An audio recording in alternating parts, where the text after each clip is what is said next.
Ms. Price. Good morning, my lady. May I please call Jean Freeman, who will take the oath.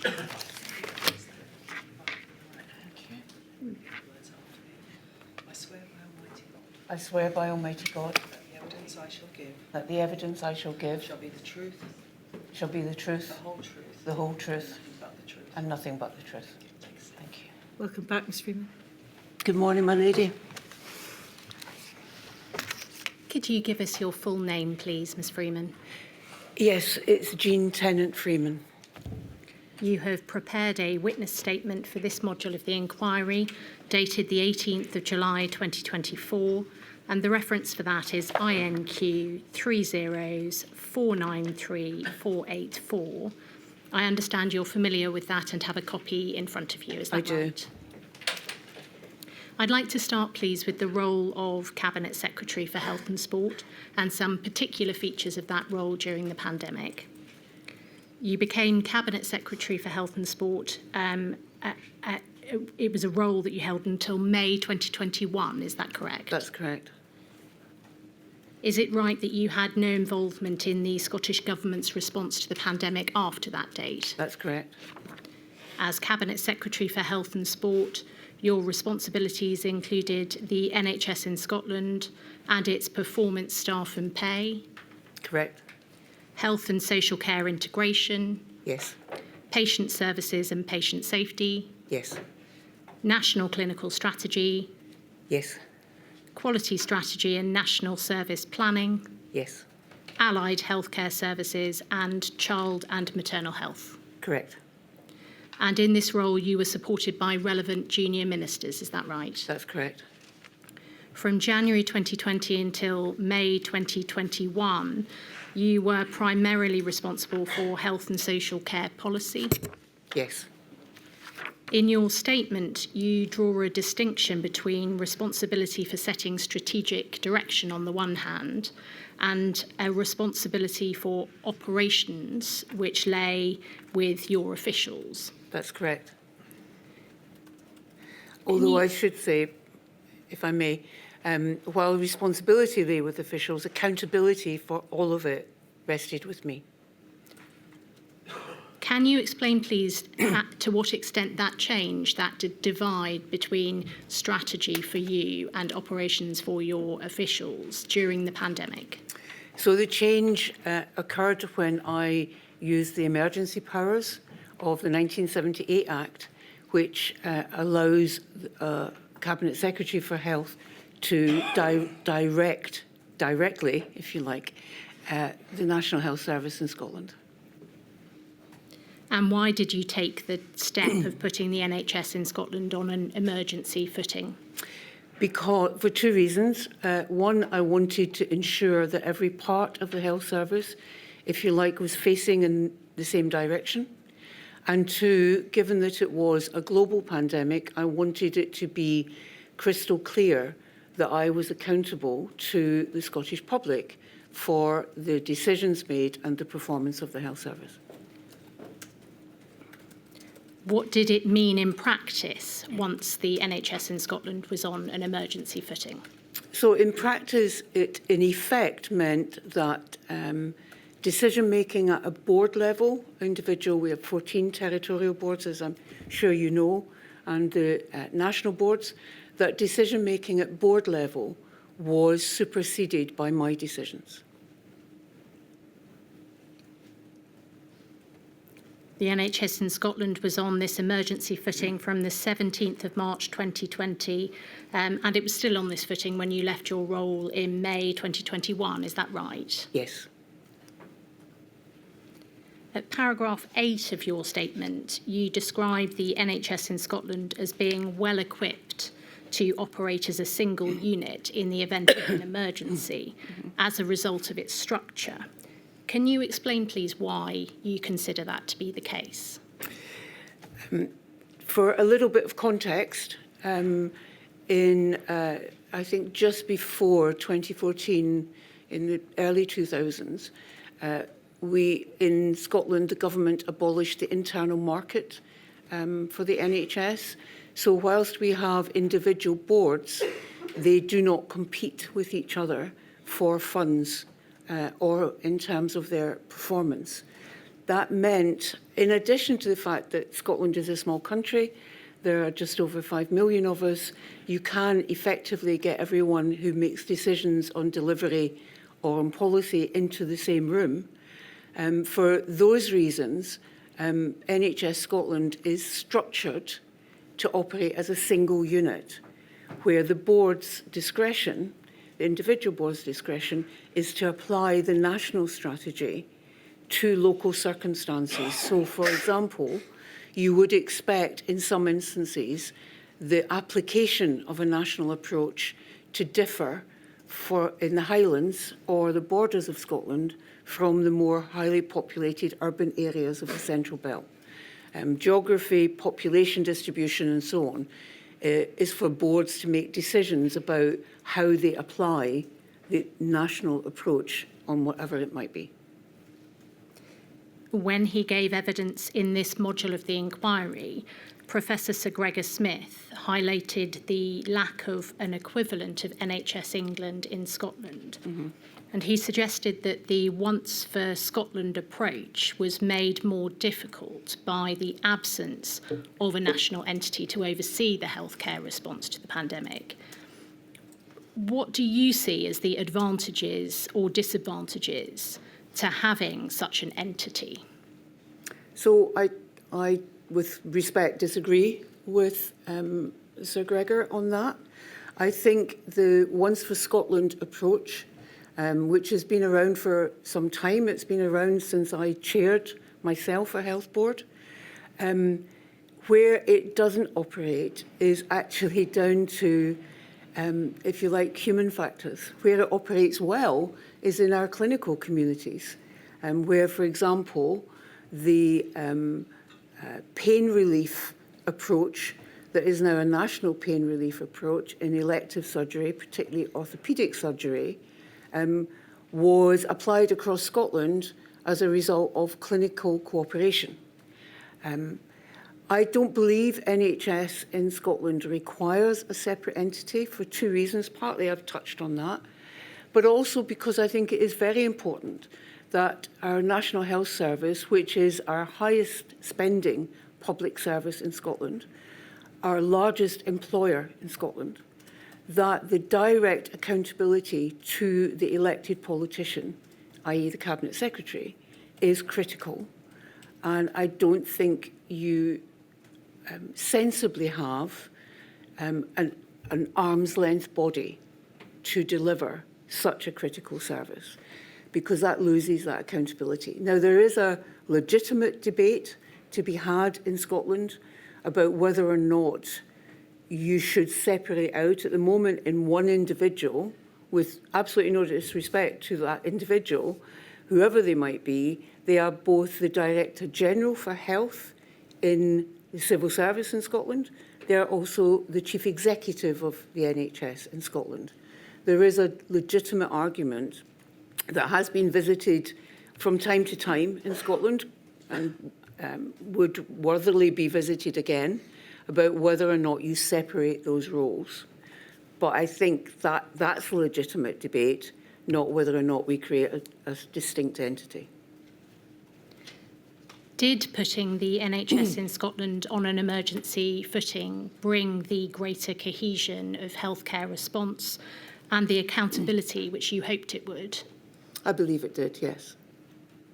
How?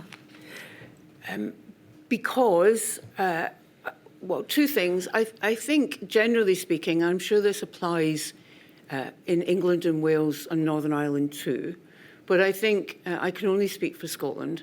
I think our National Health Service responds very well to situations of crisis and emergency, where everyone knows what needs to be done and works to achieve that end.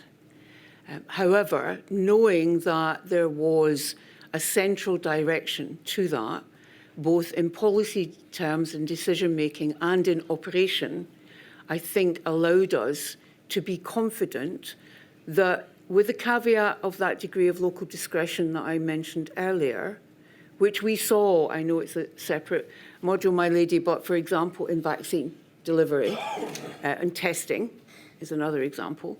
But with the caveat of that, where you take account of the different geographies, I think that it was possible to see that across the health service, we paused the screening programme across Scotland at the same time.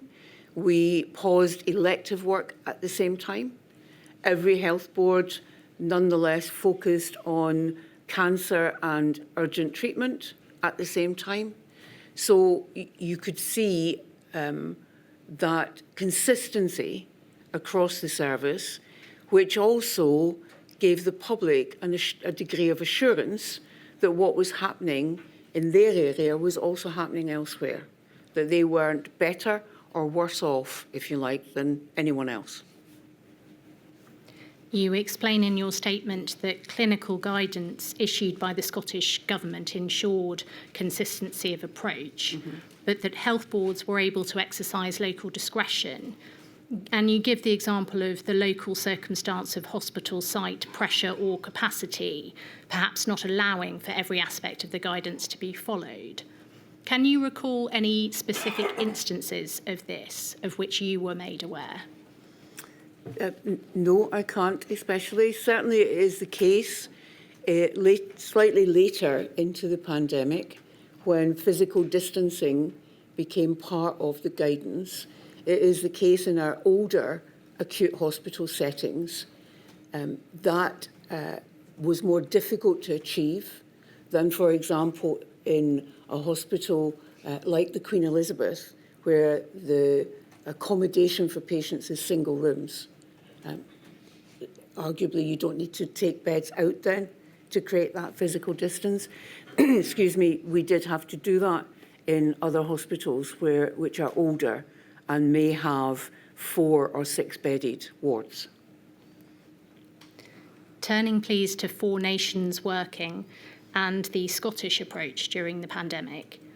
You set out in your statement at paragraphs 52 to 54 some challenges that there were to Four Nations working, and in particular you deal with the extent to which Scottish ministers were invited to UK government meetings. Did any of the concerns you express here have any impact upon the healthcare response to the pandemic in Scotland?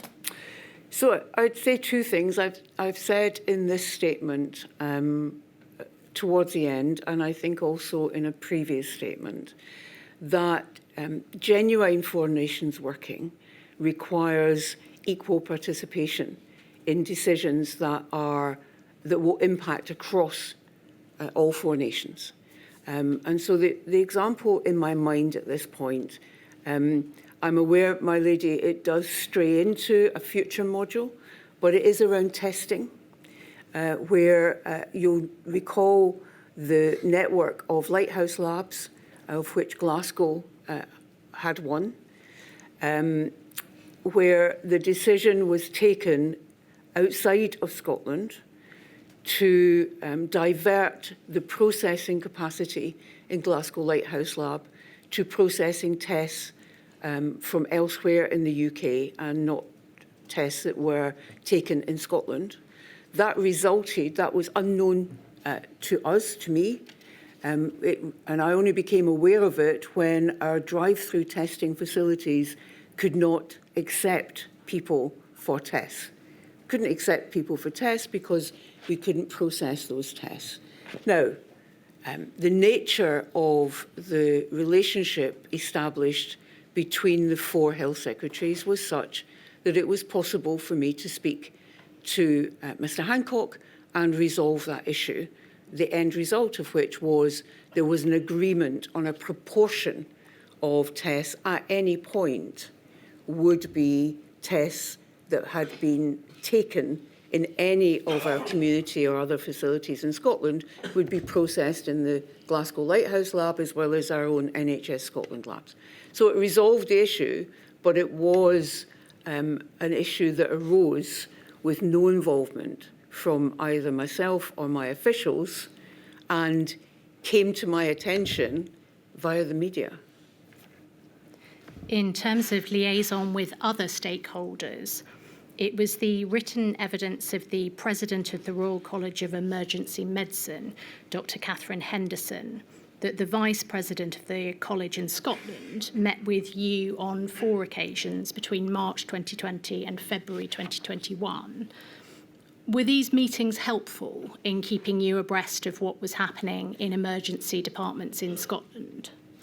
Yes, they were, for 2 reasons. And I think certainly emergency clinicians will describe what happens in A&E as the canary in the hospital setting, because it is an indicator of how well the rest of the hospital, including discharge, is working. Because oftentimes you will see A&E has a delay in transferring a patient from an A&E setting into a ward setting because there aren't enough beds. Now that in normal times tells you that either your capacity in general isn't sufficient, or you have a clinically unnecessary delay in discharge. So during a pandemic, I always found my meetings with Dr. Chung very useful and helpful indeed, him and his colleagues. During the pandemic, that was particularly so because they were also, if you like, the providers of on-the-ground intelligence, not only about the rest of the hospital and the green and red COVID, non-COVID pathways, but also what was flowing into their particular part of the acute setting, and the triaging, the outcome of the triaging that they were introducing about people who were appearing at A&E who were actually accident or emergency, as opposed to requiring to be somewhere else. So over the piece, not just from him and his colleagues, but generally from other data, that tells me whether my COVID community pathways that we had established are working, how primary care is doing, or whether there's a trend or a blip, which is important to know because that then allows you to direct improvements or change or not. You describe in your statement the commitment by all 4 nations to a 4-nation approach to handling the pandemic. You also refer to the 4 nations plan and the circumstances set out in that plan where there might be deviation for any one of the 4 nations from the UK approach. Can you give an example of an occasion in the context of the healthcare response to the pandemic when Scotland took a different approach to the rest of the UK? I don't think there is a particular example other than perhaps in timing. The rest of the UK paused cancer screening programmes, changed or dropped elective work. The differences were will appear in later modules in terms of vaccine delivery or testing. But generally speaking, I think in the overall response of the NHS, they were comparable across 4 nations. And of course, the 4 health secretaries regularly met weekly, in fact, via Zoom to discuss how each of us were doing, how our response was going, and whether or not there was aid we could offer each other, or whether or not there would be differences in how we responded. You also refer in your statement at paragraph 43 to the impact of Scotland's reliance on financial support from the UK government on decisions about whether to deviate from the UK approach. Was there ever a time when this had an impact on decision making in Scotland about the Scottish healthcare response in particular? Yes. So in Scotland, the Scottish Government wanted an extension of the furlough scheme, which was allowing individuals to with a bit more financial support to do as we asked them to do, which was to isolate at home and so I'm on. going to interrupt here, Ms Freeman. I've been into this. The position isn't clear. There are different views, and I don't think in this module we're calling people who had put forward the contrary view as to how clear this scheme was. So I'm sorry, Ms Freeman, to interrupt you, but I'm afraid we're going to have to move on from that. Okay. Thank you, my lady. Scotland set out its approach to responding to the pandemic in its framework document published in April 2020, and the inquiry has heard evidence about the four harms approach in particular. Could we have on screen, please, paragraph 17 of Ms Freeman's statement? That's page 5. And you say one notable feature of the approach taken by the Scottish Government to decision-making during the pandemic was that we collectively and consistently prioritised the direct risk of COVID-19 to health in Scotland over other important policy areas and considerations. This approach continued after the introduction of the four harms framework, which identified the four main categories of harm caused by COVID-19, being 1, the direct health impacts, 2, non-COVID-19 health harms, 3, societal impacts, and 4, the economic impacts. And you go on to make clear that the Scottish Government's priority was to prevent direct harm. Do you think that adequate consideration was given to mitigating indirect health harms resulting from COVID-19 restrictions, particularly in the early stages of the pandemic? So I think in advance of the formal introduction of the four harms approach and the assessment of each decision through that approach, I think both myself and the former First Minister, Ms Sturgeon, and our advisors were very clear on the impact on other health issues of some of the decisions we were taking in response to the pandemic, particularly, for example, in pausing the screening programme, the cancer screening programme. But as I've said before in previous occasions, none of the decisions that we were making were risk-free. So none of the decisions that I recall at any point being presented with were decisions that had, on the one hand, the self-evidently right, harm-free choice versus the harmful choice. They were always decisions about levels of harm and whether or not one could mitigate the harm that you anticipated would be caused by taking a particular decision. And so, whilst our priority was to minimise as far as we could the harm of the virus, including its, if you like, mutating harms as various strains emerged that had slightly different characteristics. The other harms, whether they were non-COVID health or societal or economic, were given full consideration on the basis of how can we mitigate those harms. But what was not the case was that in the four harm approach that there was equity between the harms. The primary one to focus on was preventing as far as we could the direct harm of the virus. Turning please to Scottish Government workforce policy and guidance on the use of FFP3 masks, which went beyond the Scottish IPC guidance.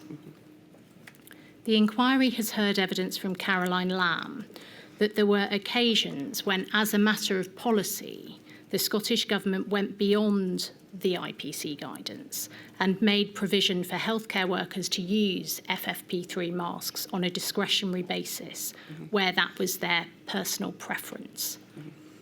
An example of this was a statement issued in May 2020 by the Chief Nursing Officer, the Chief Medical Officer and the National Clinical Director to the effect that although NervTag had decided that CPR would not be classified as an aerosol generating procedure, healthcare workers and ambulance staff conducting CPR who wished to wear them could wear FFP3 masks. And where that was the case, health boards must ensure that FFP3 masks were made available to them to facilitate this. Do you recall there being debate about the circumstances in which healthcare workers should be provided with respiratory equipment, such as FFP3 masks? Yes, I do. And when did you first become aware of that debate? I don't have the exact date to mind, but it would be very early in the emergence of that debate. I think you have heard from our CMO that we never ruled out the possibility of aerosol distribution of the virus. Whilst the focus was on droplet transmission, aerosol was never ruled out as a definite no in our minds, so we were open to that. But it was also my view that where there was such a debate, the sensible approach was to go with the professional judgment of healthcare and clinical staff on the ground. Was, if you like, to trust their professional judgment. And whilst the guidance might say one thing, if their professional judgment was that they should be wearing additional PPE, then we should provide that additional PPE. And we took that approach also into our decisions on the provision of PPE for staff providing adult care at home. Did you understand that FFP3 masks were more protective than fluid-resistant surgical masks? Yes. And who was it who briefed you on that? It would be most likely our National Clinical Director. Ultimately, in April 2022, nearly a year after you left your role, a workforce policy was introduced in Scotland which allowed for healthcare worker access to FFP3 masks based on personal preference. When this update about the I suppose, first of all, are you aware of the fact that that happened after your departure? No, but it sounds like a good thing to me. Was that something that was ever either proposed to you or proposed by you to cut through the debate on aerosol transmission when it came to FFP3 masks? So if we step back to your previous question, I think what I've said is that certainly our National Clinical Director, possibly the CMO or the Chief Nursing Officer, made me aware of the debate around, for example, CPR. And the feeling on the part of some staff, perhaps all staff, that regardless of the guidance, they should be wearing FFP3 masks. And as I've said, my view was that we should go with their individual professional judgment and trust that. Certainly my position as a non-clinician is that it's not for me to make that decision for someone who is on the front line making those decisions for themselves. And I think, as the inquiry has heard before, where CPR begins in a hospital setting, the journey of the CPR is known. You are going to start with chest compressions, but you're going to move through. If I can just stop you there, Ms. Freeman, just on that particular guidance and that particular exception, that was limited to the context of CPR. Yes. So in terms of a wider application of the approach that the IPC guidance may say one thing, but in terms of looking after the confidence and looking after the well-being of your staff and looking to anxieties that existed among staff, was any consideration given to a broader application of a workforce policy that people could wear FFP3 masks if they wanted to, regardless of the position on aerosol transmission, regardless of what NervTag was saying? Mm-hmm. So, yes, I think I've given you the example of adult healthcare care in the community, healthcare workers providing care in the community. Okay, but focusing just for a minute on healthcare staff. Well, they are healthcare staff. Forgive me if I can just finish, in hospitals. was consideration given to wider use in that setting? So we've already got the deviation in practice when it comes to specifically CPR. Did anyone ever say to you, we should have a wider discretionary policy? Not that I recall.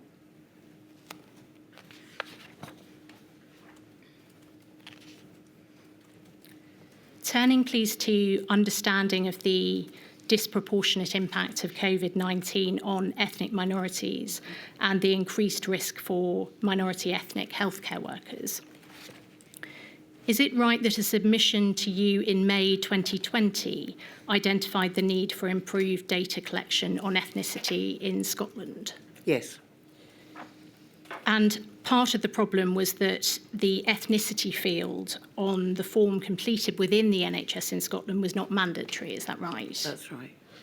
Can you help with why limitations on ethnicity data collection within the NHS in Scotland, in particular, had not been identified pre-pandemic?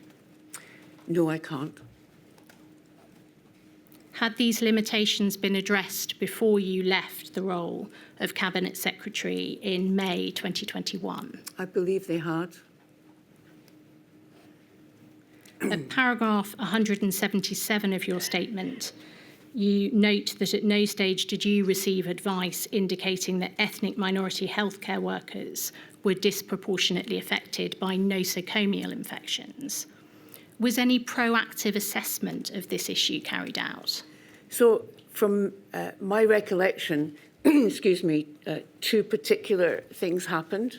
So as a consequence of that submission in May 2020 that you've referenced, interim guidance was issued, which asked individual health boards to undertake individual risk assessments for staff, but also our Chief Scientist Officer in Health, Professor Crossman, commissioned or put out a call for research proposals.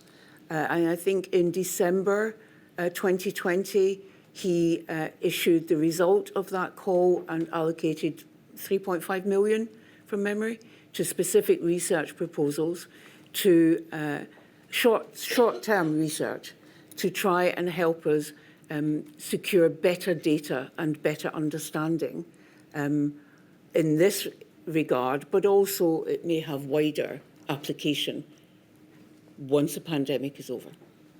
So did the limitations on ethnicity data cause any difficulties in understanding that issue?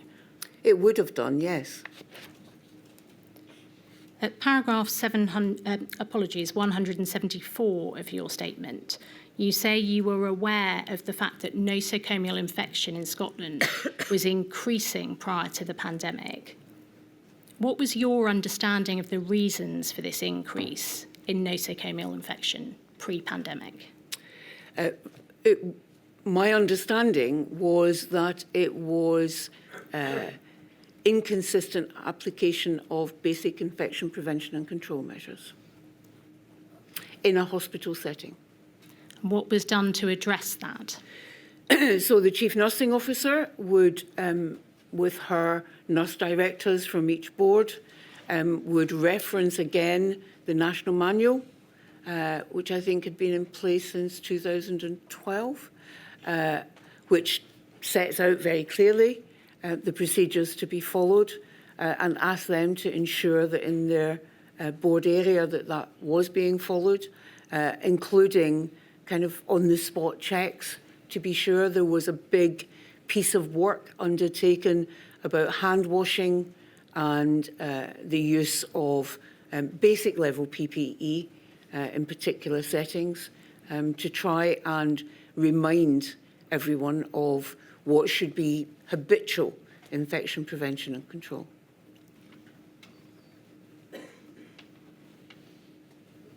How did this pre-pandemic rise in nosocomial infection inform your approach to the healthcare response to the pandemic? Was it a relevant factor?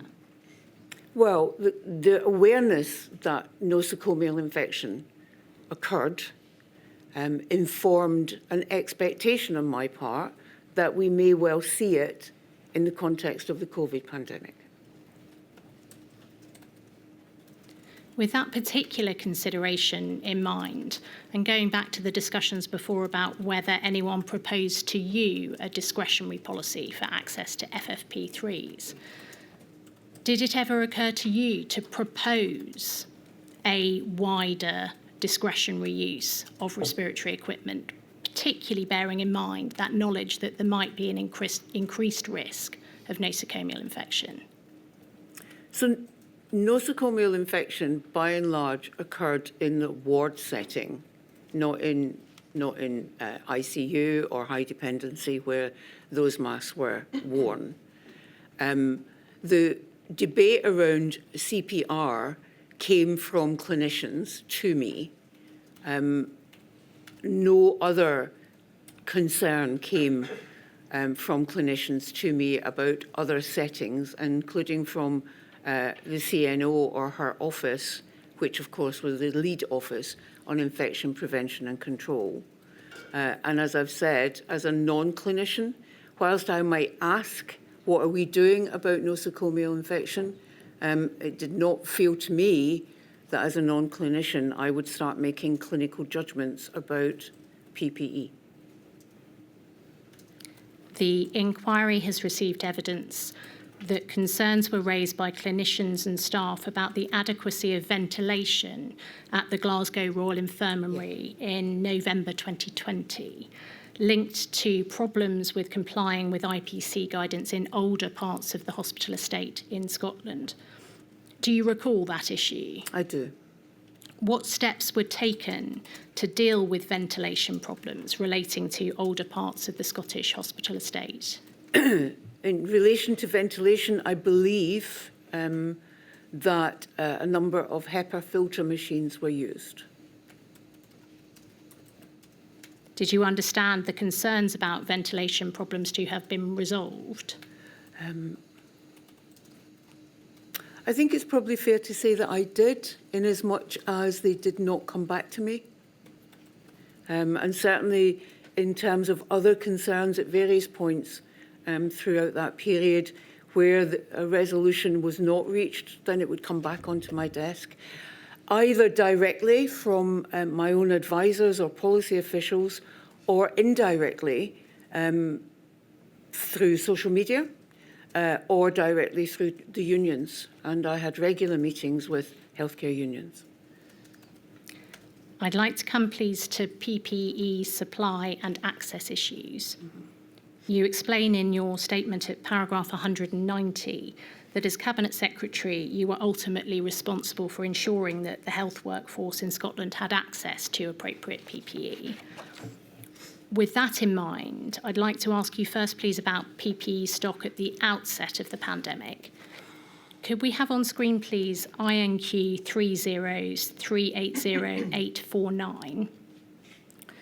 This is an email dated the 24th of March 2020 to your private office, attaching a submission on the use of time-expired stock of PPE, and in particular, FFP3 masks. And going to the second page, please, under purpose. We see the submission was seeking your approval to release and make available to boards the use of FFP3 respirator mask, which has recently passed its expiry date, but has passed stringent quality assurance tests. The timing is immediate given the current position with FFP3 masks. And then under background, it is explained that you're aware of the current challenges in the supply chain for clinical consumables, particularly in relation to PPE and specifically the FFP3 respirator. This is most often used in intensive care, but will be used in all areas where aerosol generating procedures are carried out.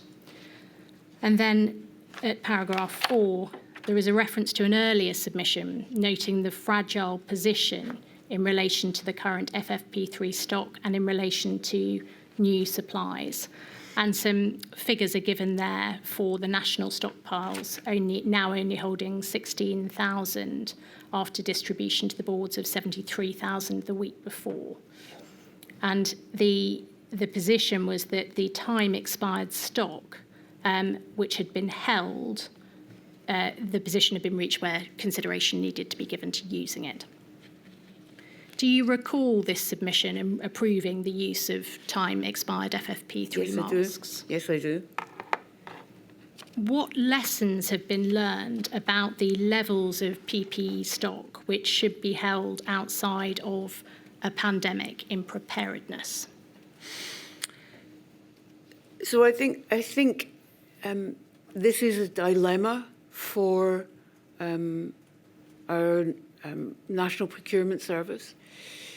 In that sensibly, you would think you should hold a volume of stock that is there ready to respond in the immediate period to an emergency that might arise. But equally, stock has a time limit to it.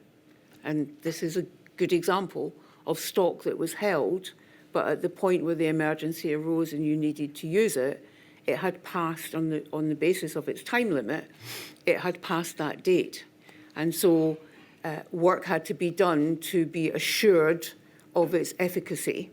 And as you have seen from the papers, additional assurances that I sought from the Academy of Royal Colleges and others to be sure that people were content about its efficacy before we could then issue it. So in terms of thinking ahead to a future situation, our procurement service on PPE will be faced with that dilemma. Now, there may be ways by which you can hold stock, issue it before its time lapse, and keep that rolling process going, rather than think we've got enough of those masks for now, and that will kind of do us, if you like, but having a rolling programme so that you are, in normal times, you don't have a huge demand for that level of PPE. You know what your demand is likely to be from your normal times ICU and high dependency unit usage, but you need to keep rolling the stock on, not reordering on the basis that you think you have enough. I think that is the lesson. It's about rolling stock distribution. I'm sorry, I took quite a long time to get there, but that's the lesson. Not at all. The inquiry has received evidence from Professor Mackay from the Glasgow Royal Infirmary that there were problems with fit testing of stock received and that there were concerns about the straps on time-expired stock. Were you aware of that at the time? I wasn't aware of the strap issue at the time. There was a continuing issue around fit for a number of reasons, but primarily fit, particularly for women healthcare workers, because generally speaking, the model of mask preparation and development was for the male face. There was also emerging concerns around the fit for people from ethnic minority backgrounds. So there was a rolling concern around fit, and that included in this instance. But what we did know was that a number of accredited bodies had already agreed that these masks were worked as they should do. The issue around straps was not one I was aware of. I presume that at the time that was then resolved by other means, because it never came to me as a problem that meant those masks could not be used. So you weren't aware of wider concerns about time-expired stock falling apart, in essence, No, denaturing, I was albeit that the filtration device itself might work fine. Mm-hmm. So the filtration device was the key part of this. If the filtration device does not work, there's no point in this mask. Any other issues, for example, like straps, I wouldn't diminish the concern that caused, but that can be resolved. So I was aware of a concern by staff as to whether or not these masks were efficient for their purpose, i.e. the filtration device worked or not. And that's why I sought additional views from the Royal Colleges, but also discussion with the unions. And remember that the masks were being used and issued as we continue to look for volume of new masks to come in. Did you ever ask your officials or advisors to follow up on what the impact of using time-expired stock had been on healthcare workers? No, they would do that. So I had regular meetings with the trade unions, and if all the concerns, they would not hesitate to raise those, particularly where they affected the safety of their members or the perceived safety of their members. My directors, so the senior level civil servants, but including the clinical advisors, met every morning, and into those meetings were fed the update situation, status reports from each health board, and that would include PPE as well as bed capacity, whatever might be the issues. And from that meeting, a readout of that would come to me. So in some respects, there were certain matters that I did not need to ask them to look at because I knew from the readouts they were already on top of those. I think you're aware of the BMA PPE survey results from April 2020, is that right? Mm-hmm. The results were UK-wide, but they were sent to the CMO in Scotland and the Director of the Health Workforce in Scotland on the 7th of April 2020 by the Director of the BMA in Scotland. Do you know the email I'm referring to? We can push it on the screen if you need to see it. Yes, please. I don't. It's INQ 30117023. Do you recall that email now to Catherine and Gregor from Jill from the BMA? Yes, I do. Yes, passing on those survey results. Mm-hmm. Mm-hmm. And the results included reports of shortages or no supply of face masks for doctors working in high-risk environments, issues with access to eye protection, and the statistic that 55% of respondees to the survey said they felt pressured to work in a high-risk area despite not having adequate PPE. Was the setting up of the PPE helpline mailbox, which you cover in your statement, in early April 2020 linked to the BMA survey results? Not directly, no. You'll notice from that email that Ms. Vickerman says, we have decided not to release the Scottish figures. So it is difficult to know then what proportion of respondents working in Scotland responded to that survey and what they specifically were saying.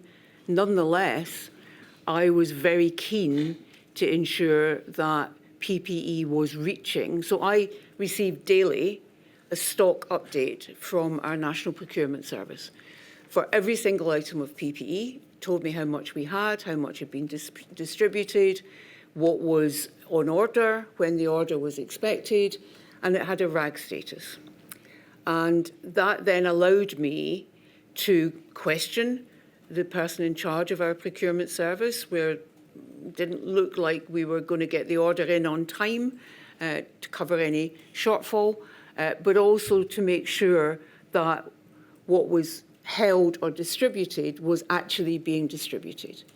And so in normal times, the only distribution of PPE is to the hospital setting. And it arrives in the hospital to a particular point, and it goes out from that point on request. That's how it normally works. That provides the audit trail, etc. What I understood needed to change was in the hospital setting, that process needed to change. That when it arrived in the central point in the hospital, it needed to be distributed straight away, regardless of whether MD had asked for it or not. And that understanding on my part arose partly from the work that my officials undertook in response to that email, but also, I think I've raised before, the direct contact I had from an A&E consultant in Edinburgh who contacted me directly one evening. He was on shift and he didn't have PPE. And when we inquired about it in real time, we discovered that the PPE was there, but it was in a cupboard and no one had told him which cupboard it was in. So that told me there are things that are one-off instances, but with one-off instances, you always want to say, well, is this happening elsewhere? How does this work? And that told me that we needed to change the normal procedure in a hospital setting of when the PPE arrives, you don't wait for it to be asked, to be requisitioned out, you proactively send it out. And you make sure that the people on the front line who would use it know where you've put it. You set out in your statement a summary of the number of emails received each week in April 2020 by that helpline mailbox. And taking a week by way of example, in the week commencing the 13th of April 2020, there were 580 emails received into the mailbox. You explained that the emails covered a range of issues and came from a range of senders. Can you give some examples of the type of issues that were being raised via that mailbox?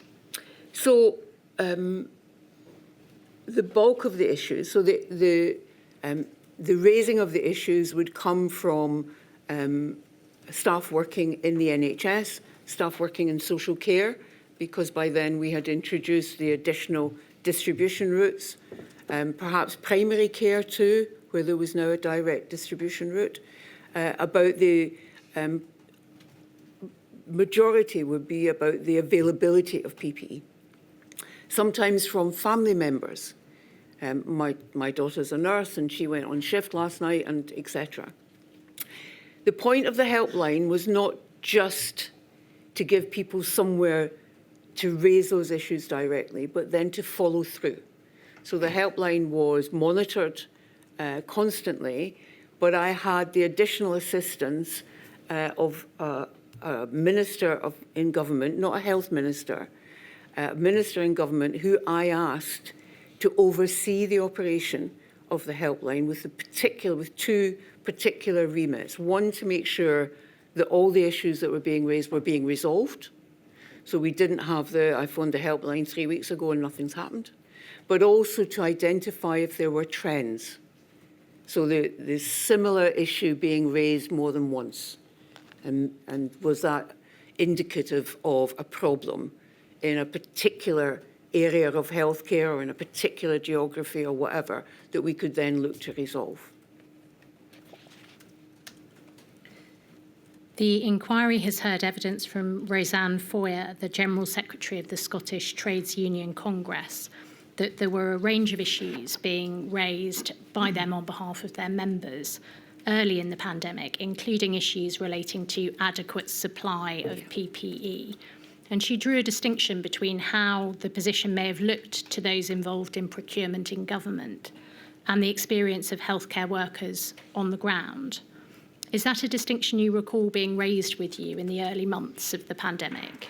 So that distinction is one I understand, and that's partly why we had the helpline.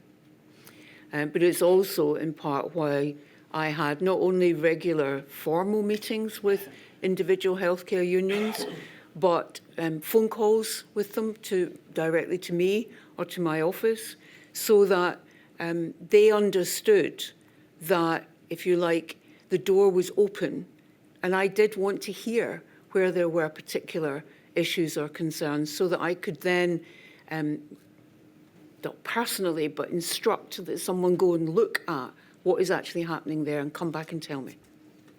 And so through these various sources, the mailbox and meetings with the trades unions, Congress, did you understand, or were there reports of a shortage of supply of PPE on the ground? Yes, there were from time to time reports of shortage of supply. Oftentimes that was not about the overall national position on supply, but whether or not the distribution either directly to a particular hospital or healthcare centre or whatever it might be, had worked, or whether or not internally inside that hospital the internal distribution was working as well as we needed it to. Ms Foyer said that there were early meetings which representatives from the Scottish Trades Union Congress had with Scottish Government, either with you or the Economy Minister. She wasn't sure which. In particular, she said that at one point the Scottish Ambulance Service was about to walk out because they did not have access to the PPE they required. Do you recall that? That was not a meeting with me. It may have been with the Economy Secretary. But I know that the ambulance service, as other parts of the healthcare system, had concerns about, I can't think of another way of putting it, getting their hands on the PPE that I knew we had.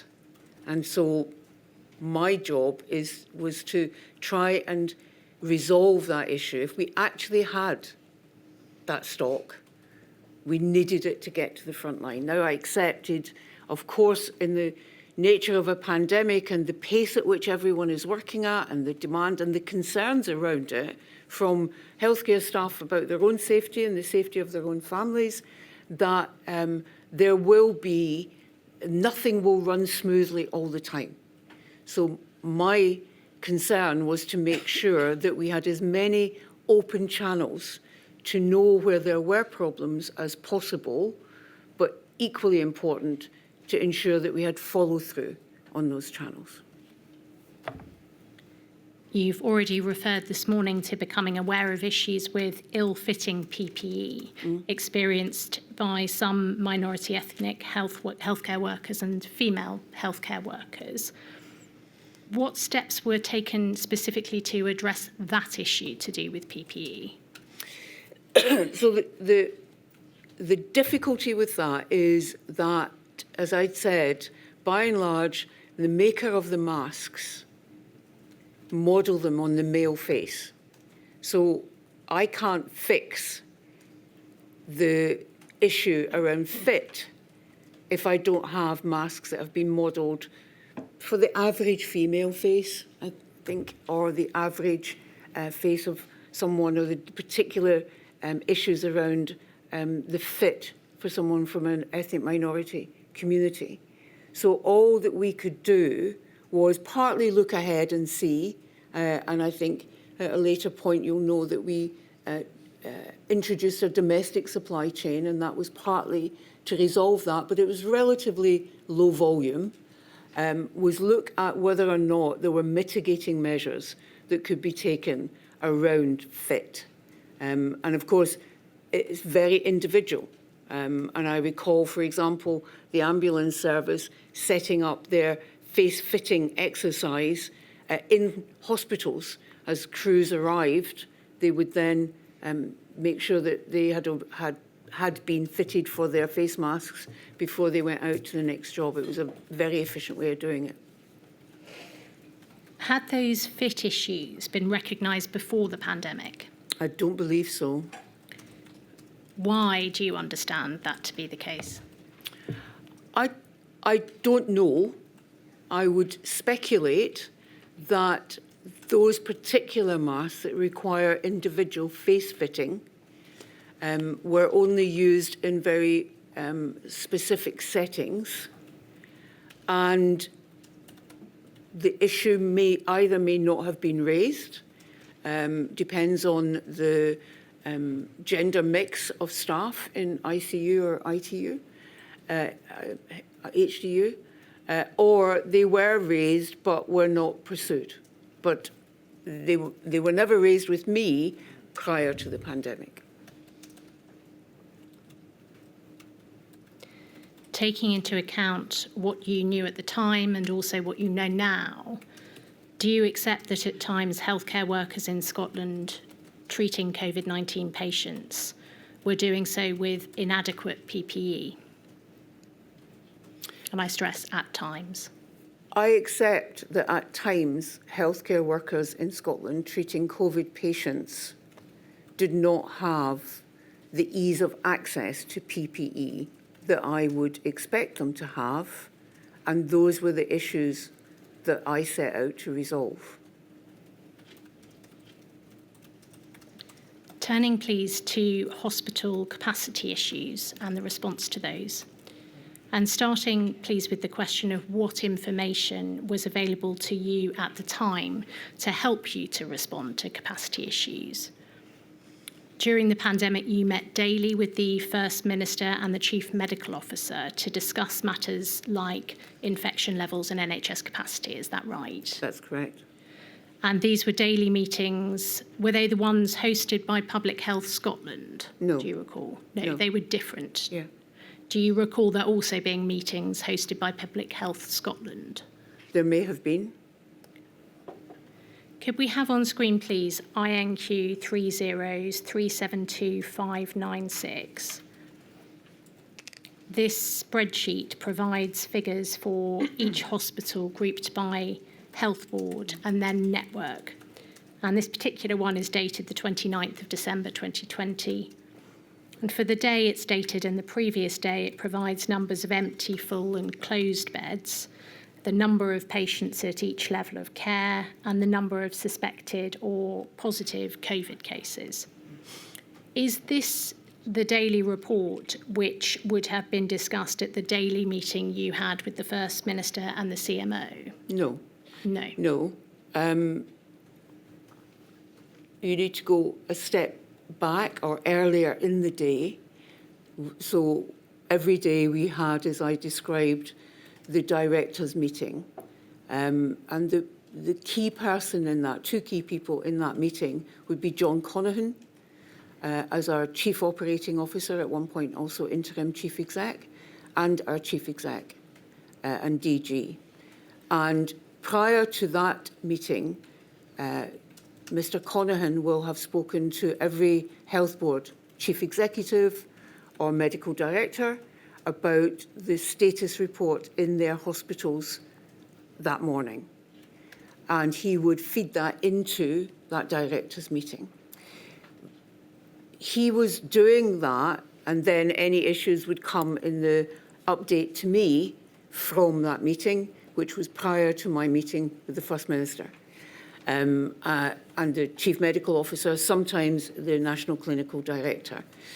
You recall that in early March, Mr. Conaghan wrote out to every health board with very specific, clear instructions about healthcare to be paused, number of beds that we needed to increase, the increase in intensive care and so on. All of that fed from the original worst case scenario modelling for the UK. So we knew the worst case capacity of beds that we needed to get to, and we knew that we certainly needed to double our intensive care capacity, but we chose to quadruple it. So those were the figures that I was working to, and what I wanted to know was, were we meeting those milestones? This particular spreadsheet, given that it is December, would be the kind of information we were looking at as we were setting the different levels of restrictions on our local authority by local authority basis. Where we would also be, there would be other data in front of us, which would be about levels of infection, but it was telling us whether the levels of infection were such, and the estimate you would make from that about hospital demand, whether we looked capable of meeting it, but it was on a very localised basis, much more so as we move through the pandemic than at the outset. So the information in this spreadsheet, was that presented to you in this spreadsheet, or was it summarised for you at a meeting? When we were doing the various levels of restrictions, I'm sure colleagues will recall, this was the information we were looking at. And we were looking at it with the local authority as well, with their chief exec and often the leader of the council, because you will recall that we had different levels of restrictions at different times in different local authorities.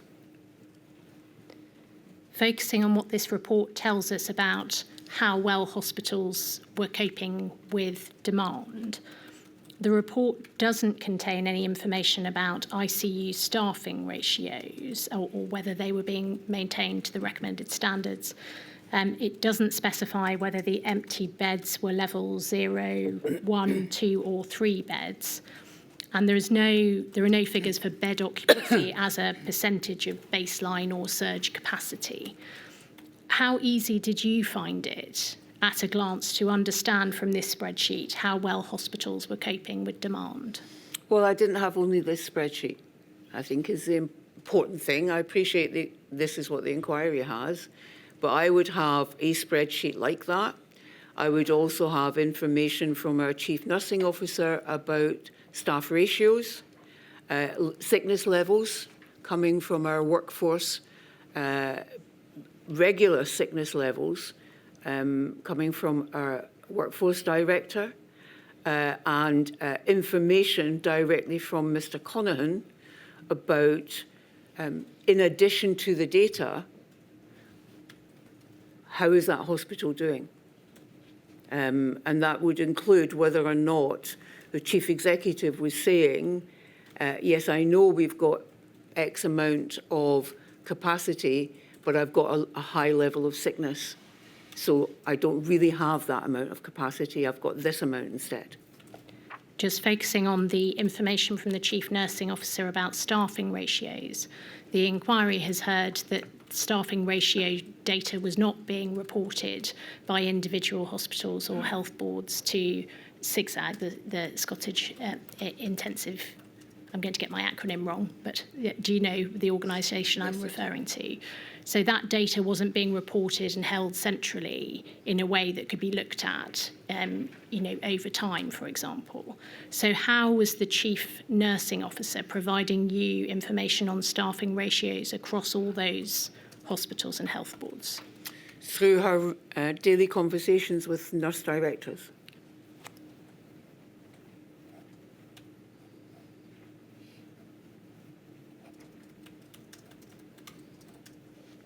Turning, please, to the steps which were taken to address expected hospital demand and how effective those steps were. You say at paragraph 57 of your statement that you took a number of decisions to ensure that the health service in Scotland was ready to deal with those modelled high numbers you've referred to. Can you explain, please, what the key steps you took were? This is very early, and that's followed up by that letter in early March from Mr. Conahan that I mentioned. So it was the pausing of elective care, which then frees up not only beds but staff to redeploy. It was the pausing of the screening programmes, cancer screenings, but also the, I can't recall what it is, the 2 screening programmes we retained was for maternity and newborns, but all other screening programmes were paused. The steps taken to begin discussions with the relevant regulatory bodies about permitting the entry into the hospital setting on a full-time basis of final year medical students and final year nursing students that would allow them to still complete their qualification in the timeframe they had anticipated pre-COVID. The work to ask recently retired healthcare professionals to return, and the establishment of the community COVID pathway, which was an attempt to retain some primary care provision for patients who did not have COVID. And that was replicated a little bit in the red and green pathways in hospital, where you delineated from the COVID areas and the non-COVID areas. That was a difficult position to maintain, but it was done. and all the PPE work around increasing the distribution routes of PPE and the supply of PPE to all parts of the healthcare service, whether or not they were private, that we had not done before, and of course to social care. Setting aside the permanent ICU bed uplift, which was decided upon in Scotland in 2021, what efforts were made at the outset to ensure that ICU trained staff could treat patients in the expanded surge capacity beds? I'm not quite sure I understand your question. Well, there was going to be a surge of beds, and in terms of the recommended staffing ratios, that would be one ICU trained nurse to a patient. When that was surged, there would be a greater requirement for ICU trained nurses. Were any steps taken at the outset of the pandemic to increase the numbers of people so trained, to increase the chances that you would have ICU trained nurses treating those patients? Yes, thank you. Thank you, I understand. So pausing of elective work meant that we freed up theatre teams, not only the surgeons, but the entire theatre teams. The advice that I received was that those teams could be trained to operate in an ICU capacity more quickly than any other staff because of the skill set that they already had and practiced. So that work was undertaken to increase the number of appropriately trained staff to work in expanded intensive care. My lady, would that be a convenient moment Yes, for the morning certainly. break? Forgive me, I shall return at 11:30.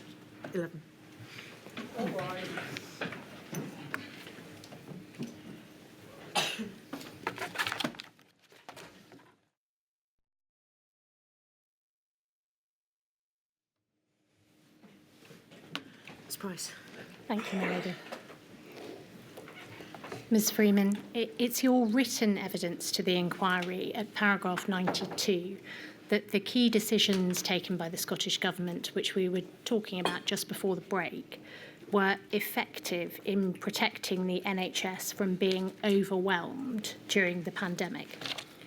What did you understand NHS overwhelm to look like or mean? So that would be if you go back to the modelling of worst case scenario, that would be, and of course those numbers would not all appear at once. But if we were ever in a position where we did not have the capacity to care for patients presenting at hospital or requiring intensive care because as a consequence of the virus, that would be us overwhelmed. And of course, as an additional precaution to that was also why we took the decision to create NHS Louisa Jordan. At paragraph 128 of your statement, you say you were not made aware that intensive care capacity had been reached in Scotland at any point from March 2020 onwards. What definition of intensive care capacity are you using when you say that? Our commitment to quadruple from baseline our intensive care.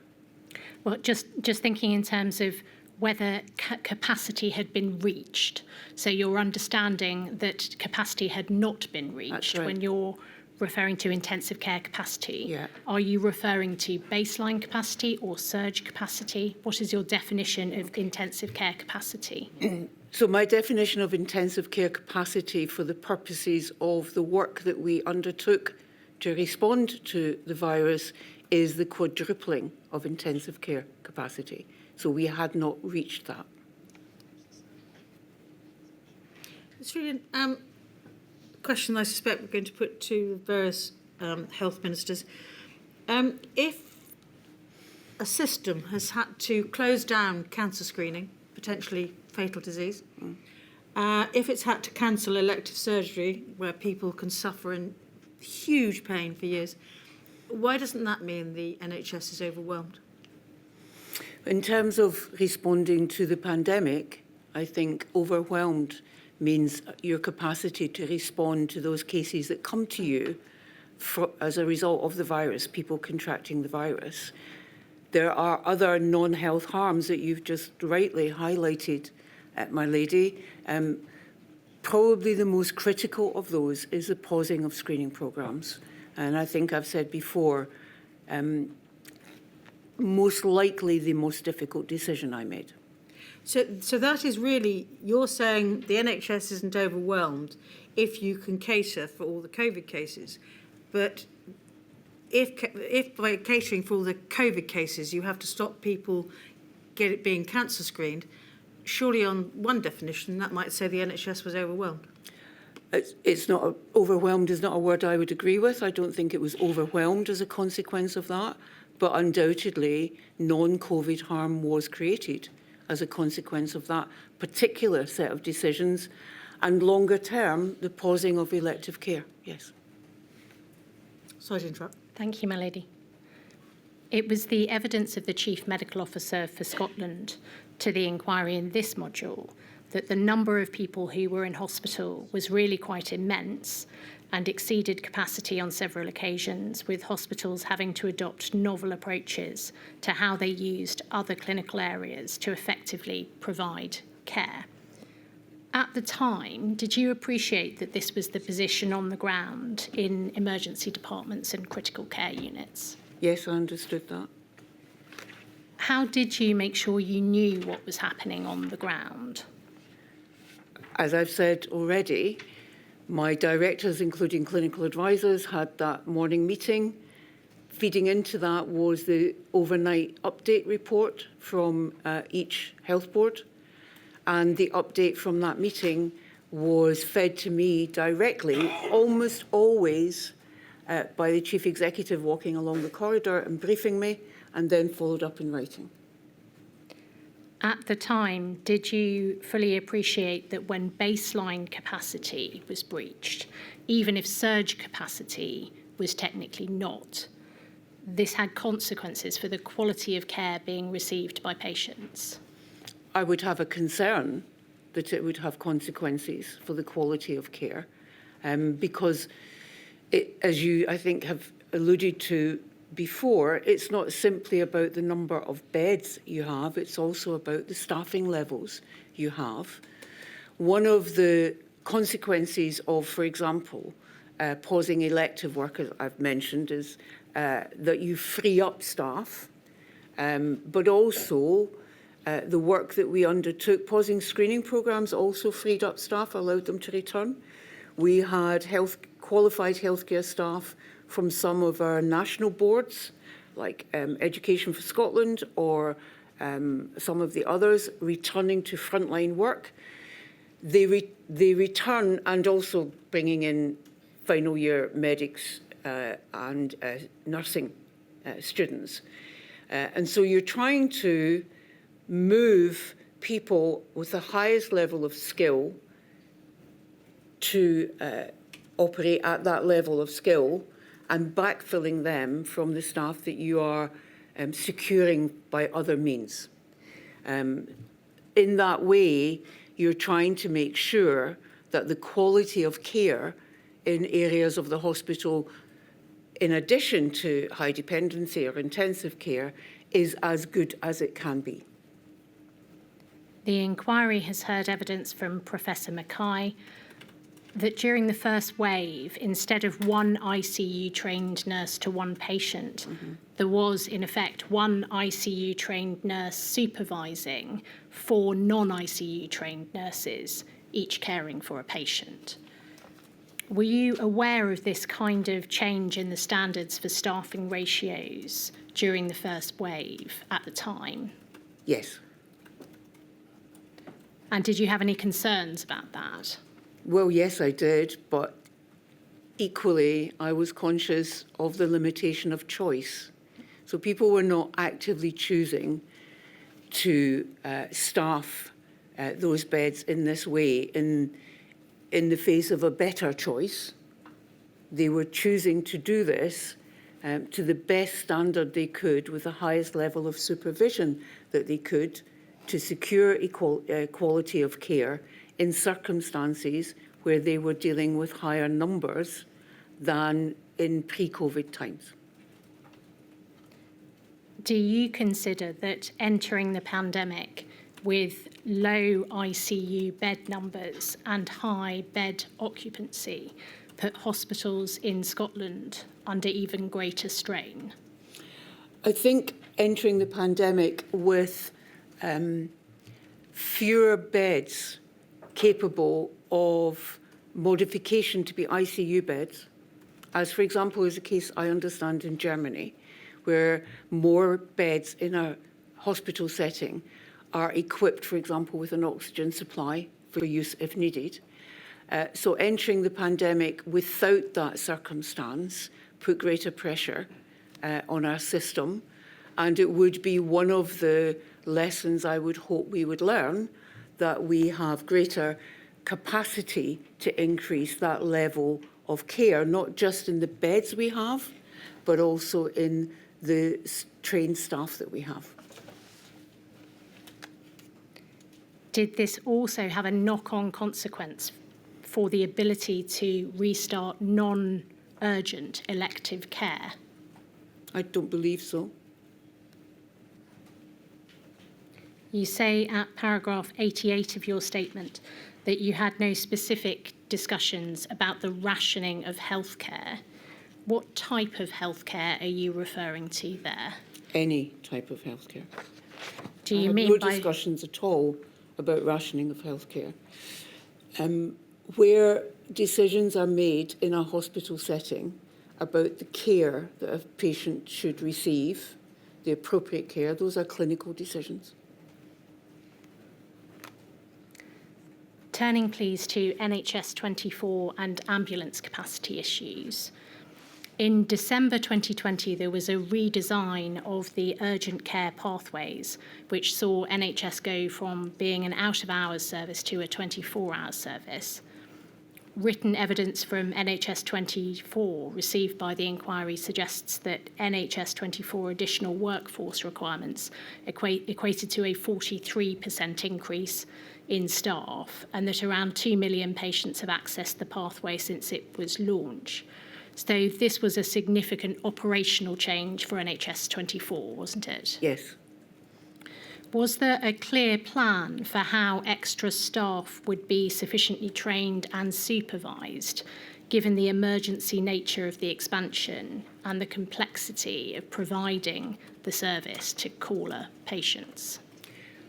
My recollection is that NHS 24 had devised such a plan, and certainly that would have been overseen by Mr Conaghan and challenged by him if he did not think that that met what was required. I do recall a discussion with NHS 24's chief executive and chair about physical location. They needed to expand the physical footprint that they had in order to accommodate additional staff. Did you receive any reports of the scale of the change impacting the quality of the service when capacity was first increased? I don't recall any specific reports, but inevitably that level of increase and change would not go as smoothly as you might wish. Is there any learning that can be taken from that quite dramatic change to the pathways, and is it something that you would do again? If I had the same advice again, then I would do the same again, yes. But you don't know what any future circumstance might be like, so it's impossible to be certain of the answer to a question like that. I can't recall the second part of your question. Just whether there had been any learning identified. So I believe NHS 24 have undertaken reviews of how that increase in capacity and resultant demand, what the lessons learned for them are, and they will have fed that into the NHS as a whole. The intention behind the change was to reduce emergency department self-presentation, is that right? Yes. How successful was the change in achieving that? My understanding is that that was reasonably successful. Of course, this happened after a trial of the approach, which took place in Ayrshire in advance of that, and very much was a modification of the model used in Denmark. In relation to the level of 111 calls in the first wave and wait times for those calls, could we have on screen, please, page 32 of INQ 30474258? This is a statement provided for the inquiry by Stephanie Phillips on behalf of NHS 24. It provides some data for calls offered, calls answered, and average time to answer on this page for the week beginning the 24th of February 2020. And we can see that in that week, 31,182 calls were offered, 25,807 were answered, so that's just under 83%. And the average time to answer was 6 minutes and 31 seconds. And then the table over the page gives the same data for the month of March 2024. March of 2020, with the calls offered for the entire month showing at the bottom there of 235,660, with 119,201 being answered. So that's just over 50%. And the average time to answer being 32 minutes and 14 seconds. What consideration was given by the Scottish Government to the need to increase 111 capacity prior to March 2022? Apologies, March 2020. I'm struggling with my years today. So I think it would be fair to say that the consideration was limited until we were in a situation where we had our first, I think the 1st of March was when we had our first COVID positive patient in Scotland. And then, of course, as you'll see from the volume of calls from the public, increased awareness produced increased demand on NHS 24. And as we see that demand and particularly the time taken to answer calls, that would trigger, before then actually, the previous slide you showed, would begin to trigger a requirement and a demand from NHS 24 that they be allowed to increase their capacity.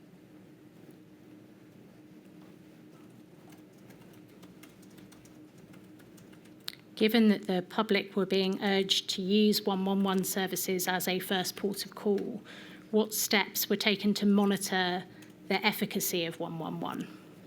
So there would be data produced similar to what we're looking at on screen now, where the key number is, you're certainly interested in calls offered, calls answered, because if you see a dip there, then you know that either people feel they're waiting too long and they give up on the call, but also the time it takes, the average time it takes to answer in the first instance.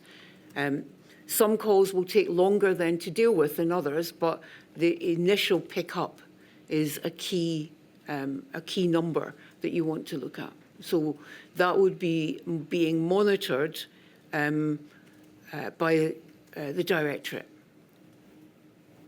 In relation to the pressures on the Scottish Ambulance Service, the inquiry has received evidence that the SAS conducted a voluntary review of private ambulance providers, which indicated that they would be willing to support the NHS if required.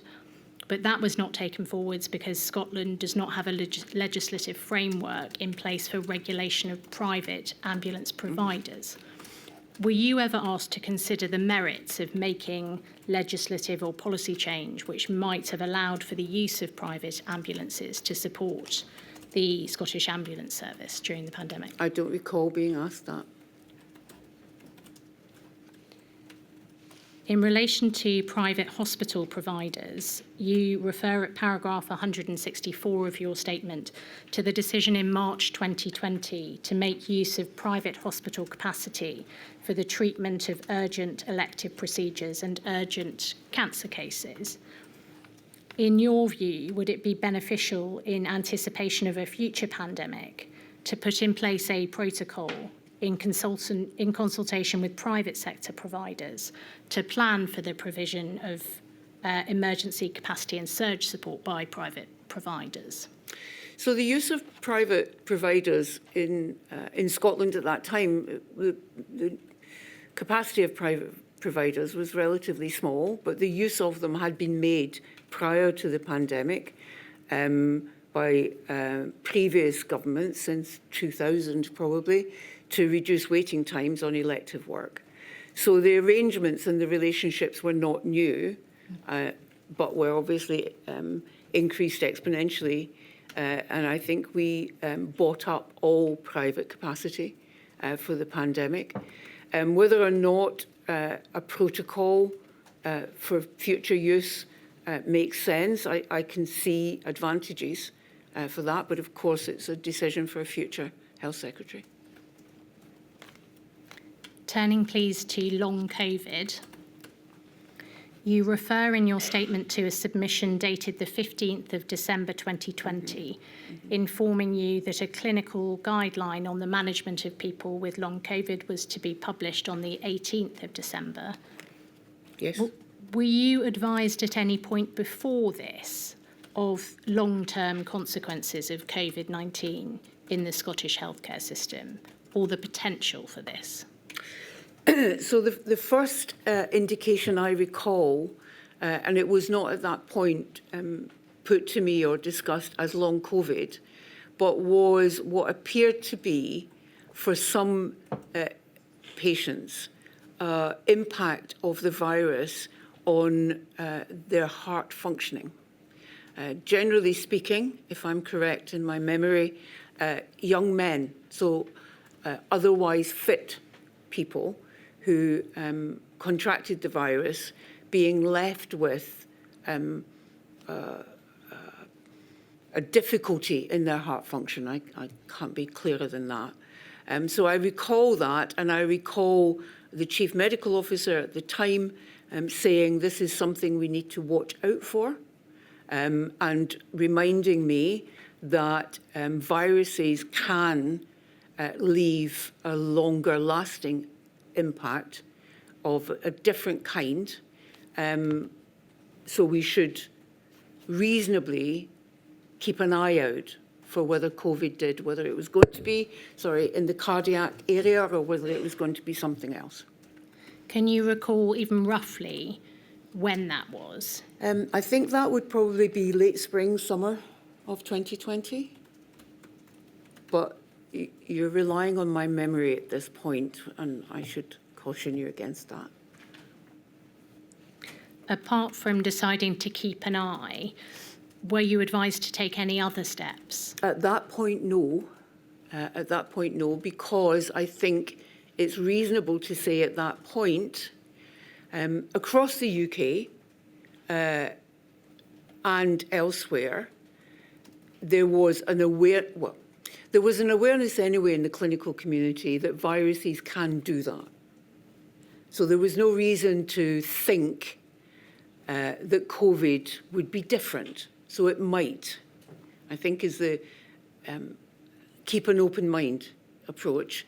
Let's keep an eye on it. Let's see what comes through, what might be emerging through our being our clinical advisors, relationships particularly in Europe and in Italy, and see what they are identifying as emerging in their area.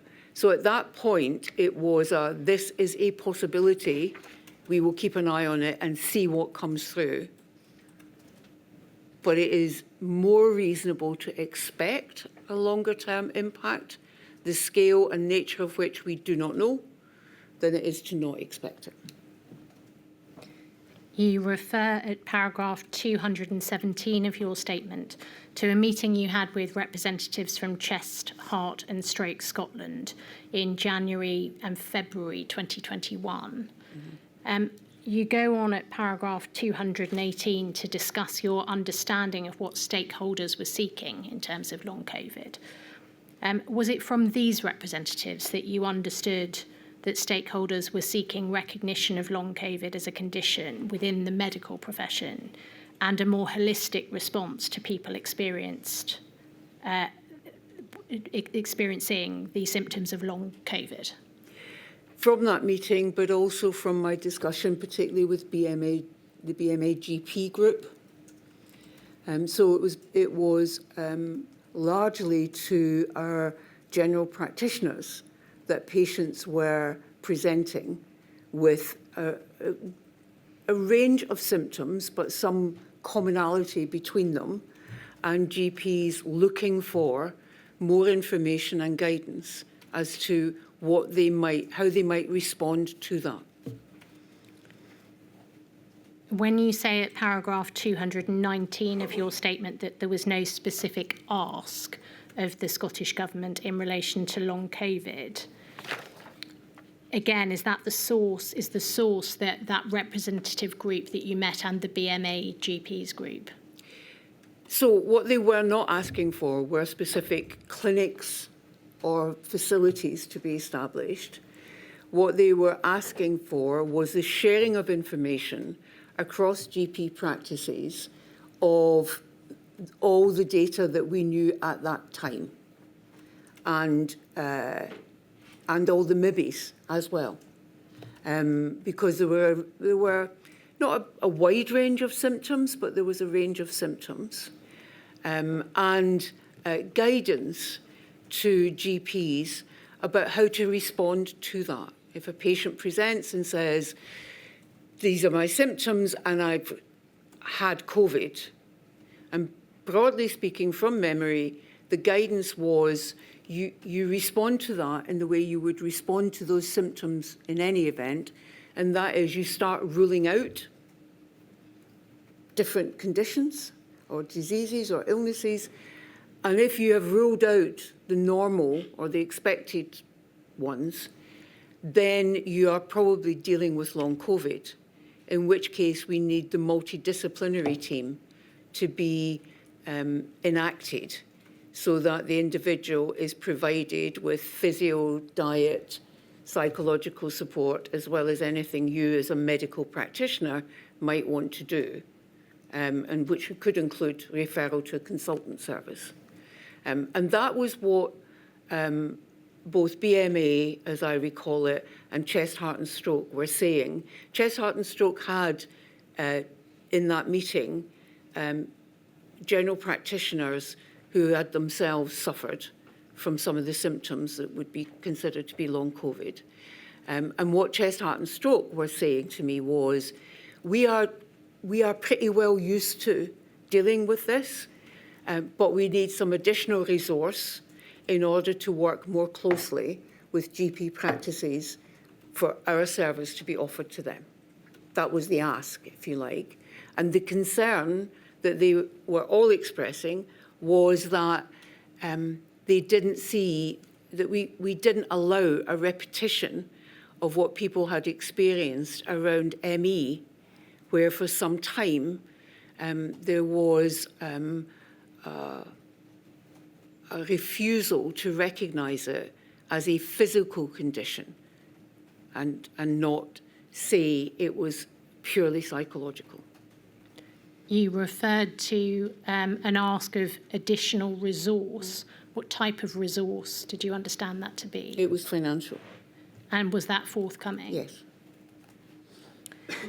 Were you aware of any other stakeholders in relation to long COVID, apart from the BMA and Chest, Heart and Stroke Scotland? At that point, no. But in that meeting was our then Deputy National Clinical Director. And what was clear to me was that this was going to be a changing position as we understood what was happening better. You say in your statement that you sought to ensure that long COVID was better understood by the medical profession. How did you go about that? So that was by asking for information to be distributed across primarily our primary care system and the interim guidance that I referenced, which would be clinically produced. What advice did you receive from your officials and professional advisors about the options for the model of the provision of long COVID services, and in particular whether they should be centrally directed or funded? I don't recall any specific advice about whether they should be centrally directed or funded. At that point, the overall advice was there is a need here. The absolute parameters of that need we are not yet clear about.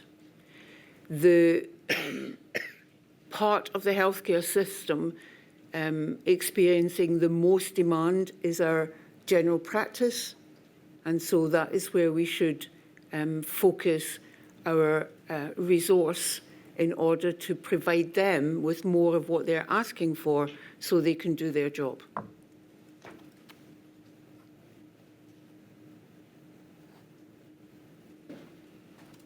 Were you made aware, while you were Cabinet Secretary for Health and Sport, of the long COVID service in Scotland, which was unable to cope with demand and closed after 18 months due to lack of funding? So that was a specific service in Tayside. It was the only one, and the board there took that decision that that's what they would do. So I was aware of that, and aware too that I think in fairness, the board would say if they were here that they established that without thinking through whether or not they could cope with that demand, as opposed to provide resource and support to their general practices to be able to deal with their patient cohort. For most of us, our first point of call is our GP, our general practice. The general practice, certainly now through the CAI record system, is able to access the totality, for example, of my medical records or whoever, and therefore they have a more holistic picture of your medical history and are arguably better placed to then respond to the symptoms that you are presenting with and produce a diagnosis, even if that initial diagnosis involves a number of tests that will rule in or rule out a condition. So a separate clinic isn't hooked into that system in that way. And I think that is why Tayside stepped back from that approach. Wasn't the demand for that service and it becoming overwhelmed indicative of a need for COVID clinics to be set up? I don't believe so. Non-COVID. If that was the case, then I would have seen that demand elsewhere, and I didn't.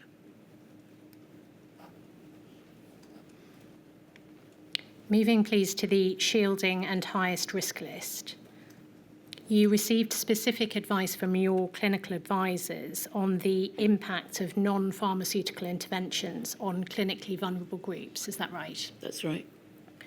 On the 31st of July 2020, you took the decision to pause the shielding programme, and that people on the shielding list should thereafter follow the advice provided to the general population, including that those on the shielding list could attend work if they were not able to work from home.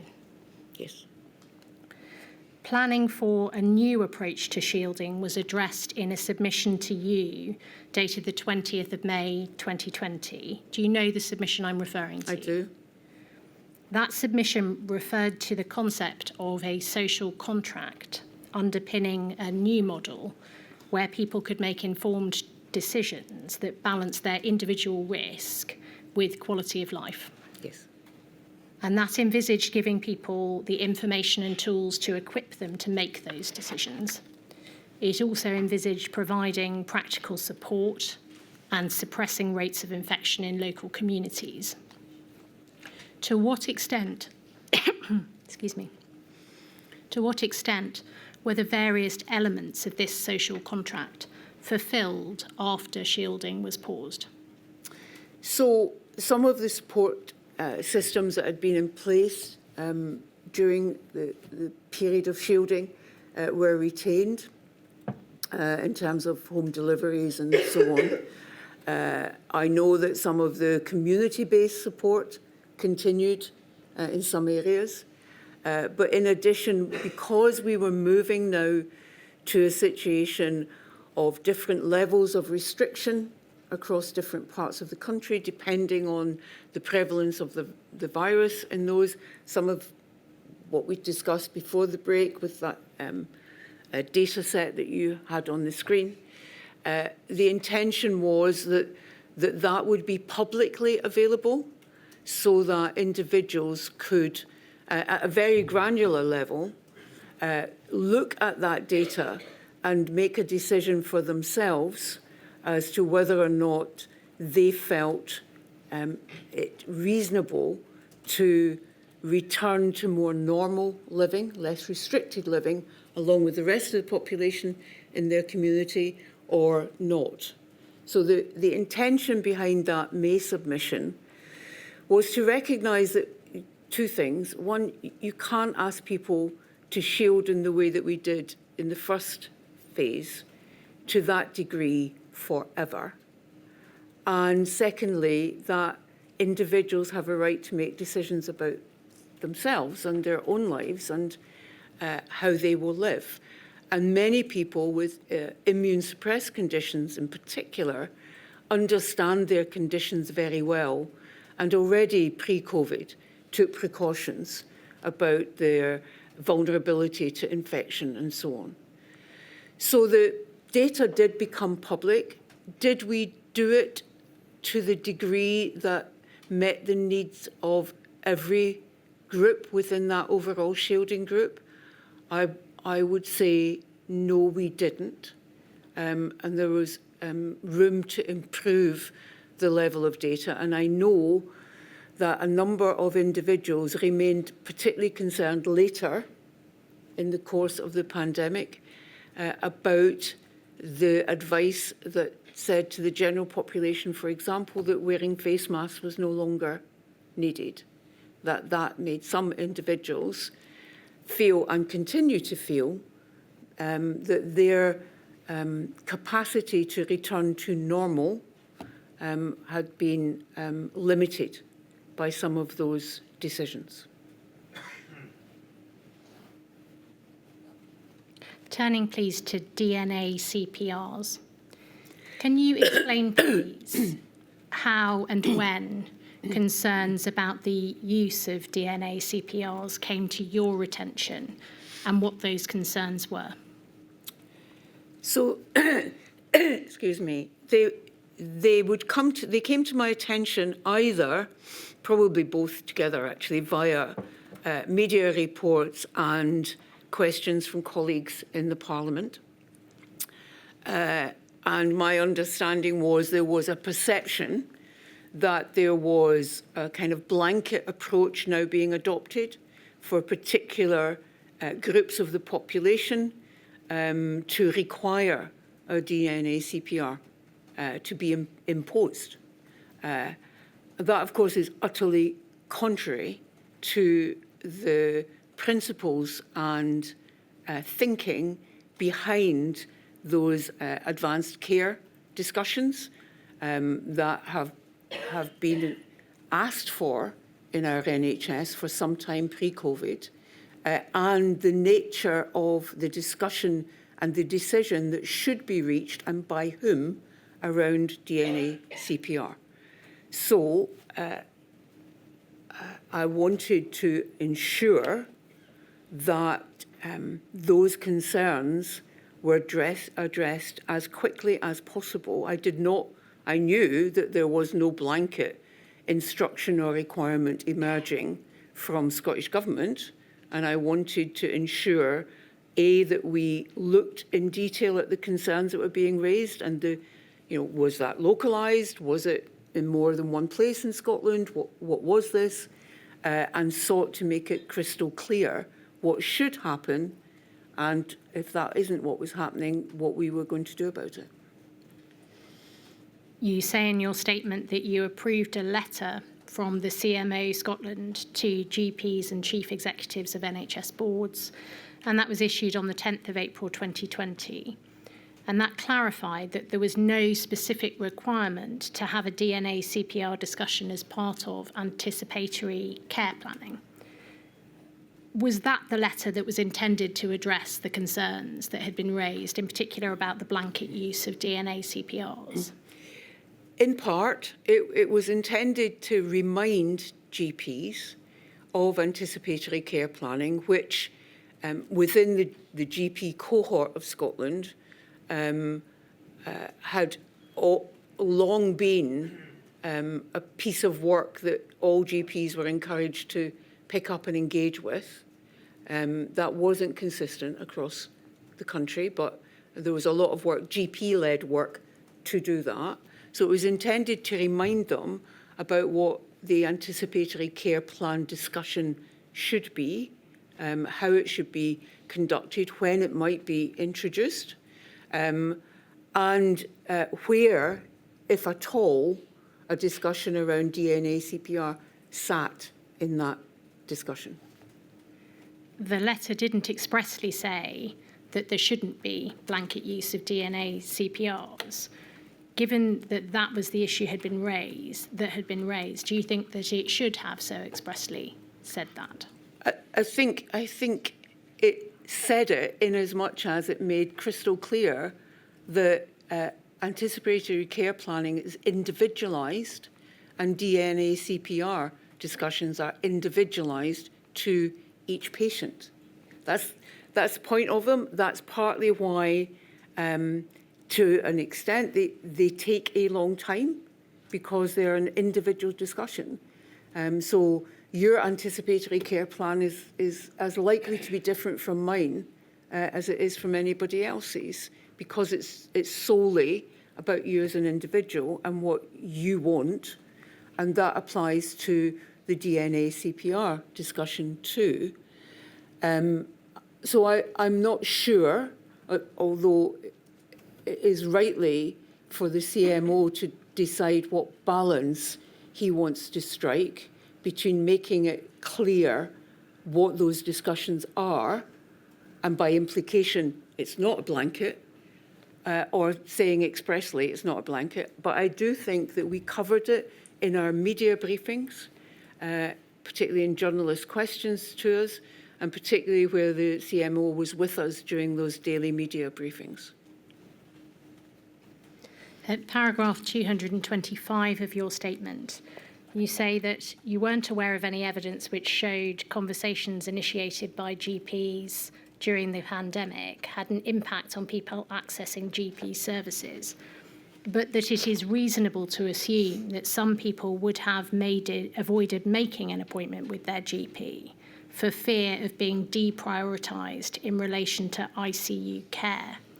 And is this in relation to this DNA CPR issue? Yes, it is. I mean, I think we also had a growing concern that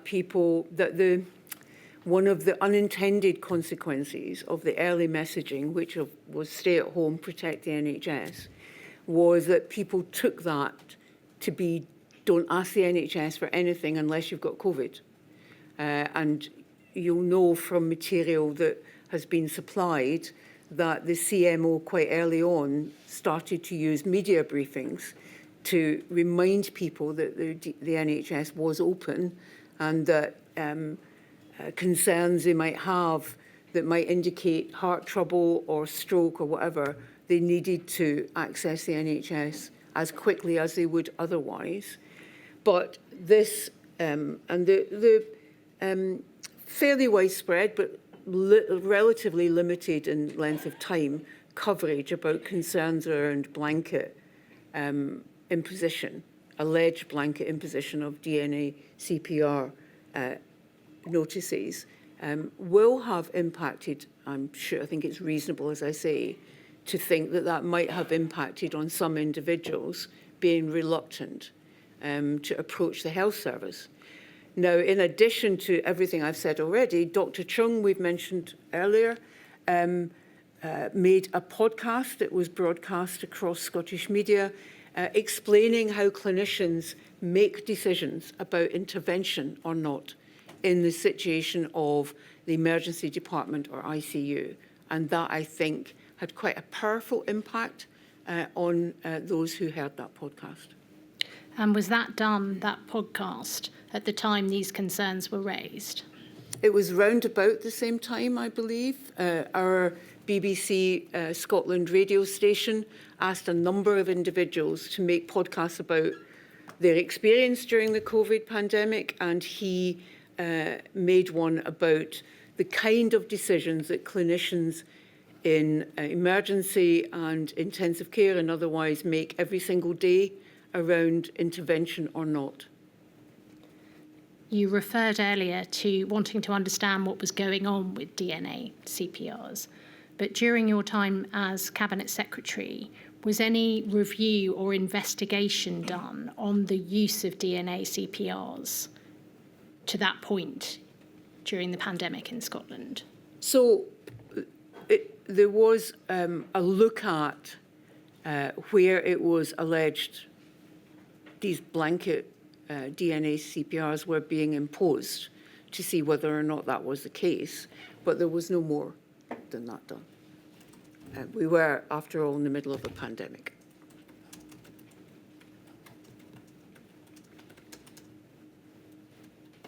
Moving, please, to non-COVID care. In March 2020, you decided to pause 5 adult screening programmes, including the cancer screening programme, and you've referred to that already. You describe in your statement that decision as one of the hardest decisions you've had to make. Mm-hmm. What was done to ensure that the screening programmes could get back on track as soon as possible? So, 2 things. When we paused the screening programmes, the screening programmes operate on the basis that you're called for screening with a frequency. I think it's every 3 years for breast screening, for example. So we had to make sure that when we restarted them, that the people who had not been called were called at the start, but equally anyone due to be called at that point was called as well. So you needed to look at whether or not you could resource up in order to be coping, if you like, with 2 streams of demand. And that applied in the other programmes as well. So that work was undertaken to see how best we could do that. Non-urgent elective activity was also paused, is that right? Yes. Is it right that the decision to restore elective surgery capacity was left to individual health boards who could decide to prioritise other services in preference to restoring elective surgery? They could, so the decision to restart elective care was national across Scotland. If individual boards wanted to veer from that in any respect, that had to be approved. And obviously they had to have reasons for that. Taking the example of hips, the inquiry has received evidence that the number of hip replacements done in Scotland dropped by 50% in 2020 in comparison to 2019. And by 2022, that had not returned to 2019 levels. It has also received evidence that in Scotland, patients were waiting 18 months to 2 years for hip replacements during and since the pandemic in Scotland. When were you made aware of the increasing backlogs, and what steps were proposed to tackle the issue? So it was not difficult to know the backlog that you were creating at the point when you pause it, because those numbers are held. So someone like Mr. Conaghan has at his fingertips what the waiting times and lists are. And so he can tell you, and did, if you pause these, if you pause it for this amount of time, this is the backlog you create. If it's this amount of time, this is the backlog you create, and so on. So I was aware that I was, by my decision, creating a backlog. The additional element we put in, which does matter, is that people did not drop to the bottom because their procedure had not gone ahead. They stayed there. And so there needed to be decisions about when you restart, how are you prioritising this? Are you going to prioritise it on the basis of those who have waited the longest? Or are you going to prioritise it on the basis of a clinical judgment about need? In other words, how badly deteriorated a hip might be. We went for clinical judgment, balanced against length of time, and actually looked to begin that in the winter planning work that was underway in the summer of 2020. What were the key challenges in dealing with the backlogs which had been built up for elective care in Scotland? So one of the key challenges would be that just as you're about to do that, the virus mutates and you enter another period of significant transmission and additional lockdown. So that sets you back. In addition, you have NHS workforce as you go towards the end of 2020 into 21, who itself, whatever area they have been in, is physically and mentally exhausted. And so you can't flick a switch and say, we're going back to where we were in 2019. That would be to completely deny the impact of what has happened on your workforce. So, and we were very clear in our public, I was very clear in our public statements that it needs to be a phased return to normal working, partly for that reason. But also, in some instances, you still have high levels of sickness absence, either for physical reasons or because people are mentally exhausted and they are suffering in that way. And also staff who, towards the end of the pandemic period, are deciding that now is the time to leave the health service. And so there are workforce challenges there. So you cannot say we're through the virus, the transmission levels are such that they're low enough, we can carry on now and restart, and flick the switch and think you can restart it on 2019 level from day one. That's simply not reasonable to expect. What use was made of the independent sector to help deal with elective care backlogs? And related to that, what use was made of the Louisa Jordan in that relation? So as I've already said, we effectively bought up all available capacity in the independent sector, and that was to deal with what limited urgent elective care that we could, and to a degree urgent cancer care, although that was still continuing in our acute settings. NHS Louisa Jordan was created to free up capacity if needed in the acute setting. As it happens, that was not needed to the degree that we expected. And so NHS Louisa Jordan picked up on paused day cases, some elective care and outpatient appointments. What support was provided by the Scottish Government to assist particular health boards in re-establishing services and dealing with backlogs? So there would be guidance support and there would be financial support. Do you think on reflection, that any more could have been done centrally to coordinate and support resumption of elective care through, for example, ring-fence spending if necessary? So board spending is agreed on. There is a formula, but in addition, boards submit what they believe they need and for different categories of their spend. And the allocation presumes that those categories of spend will be met. So you don't need to ring fence funds in that way, and you do need to allow boards to be able to flex their use of their resource according to the demand that they are experiencing. But significant additional resource was given to boards for the COVID response overall, and that includes restarting paused work.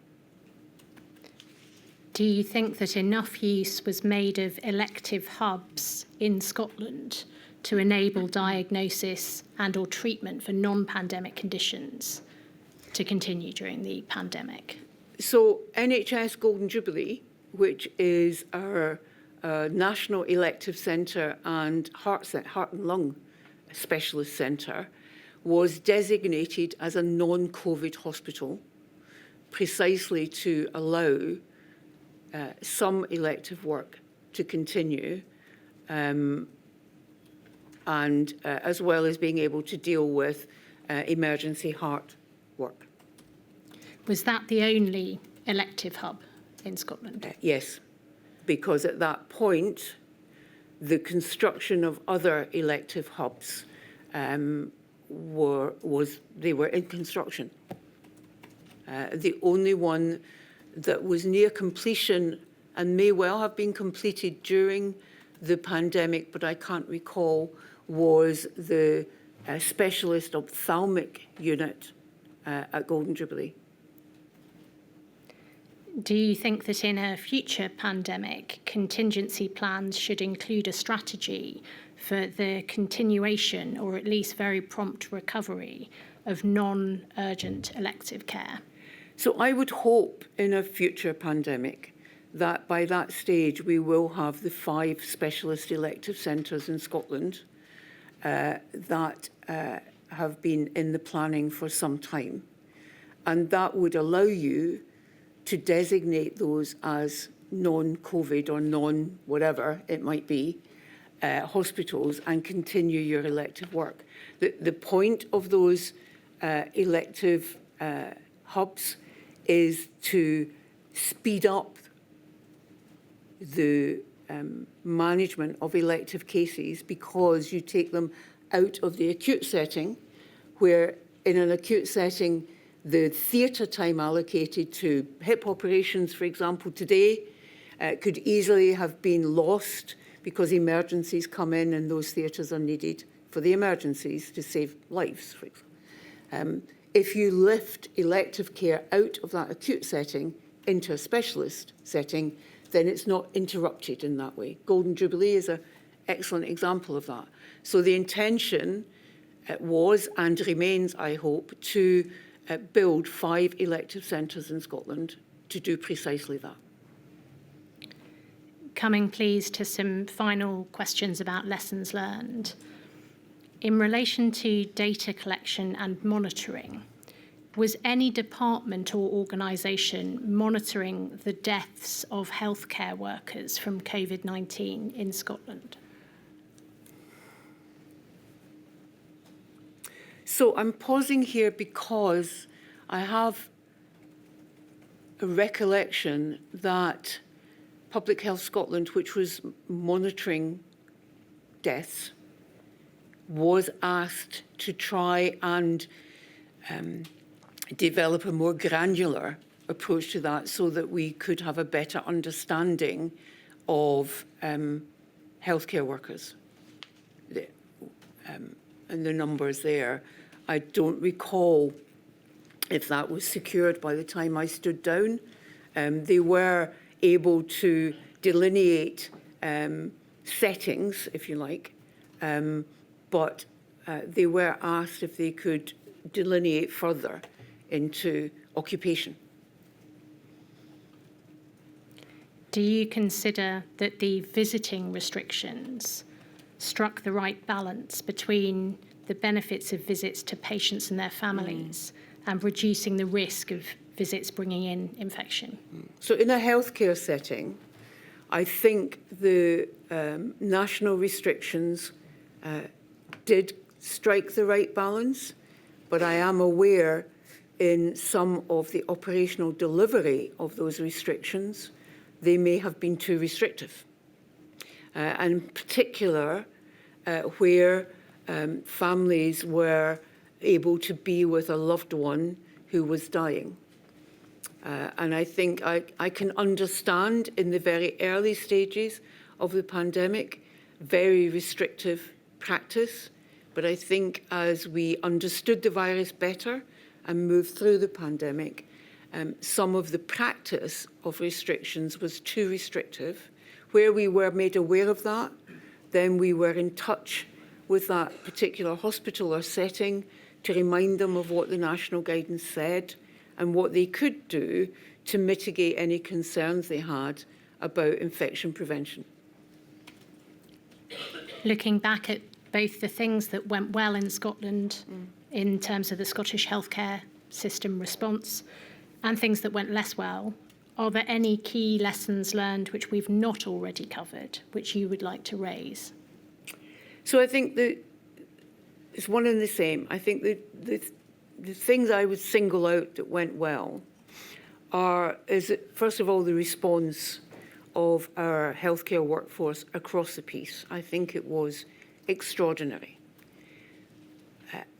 We introduced some level of well-being support for those staff, and particularly wanted it to be as close to where they were clinically practicing as possible.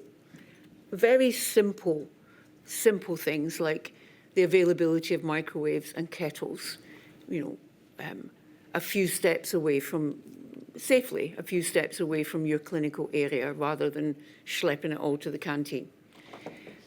It is a matter of regret to me that if those have been removed now, because I think the well-being of our staff and the mental health support is a lesson we should learn and incorporate in standard practice.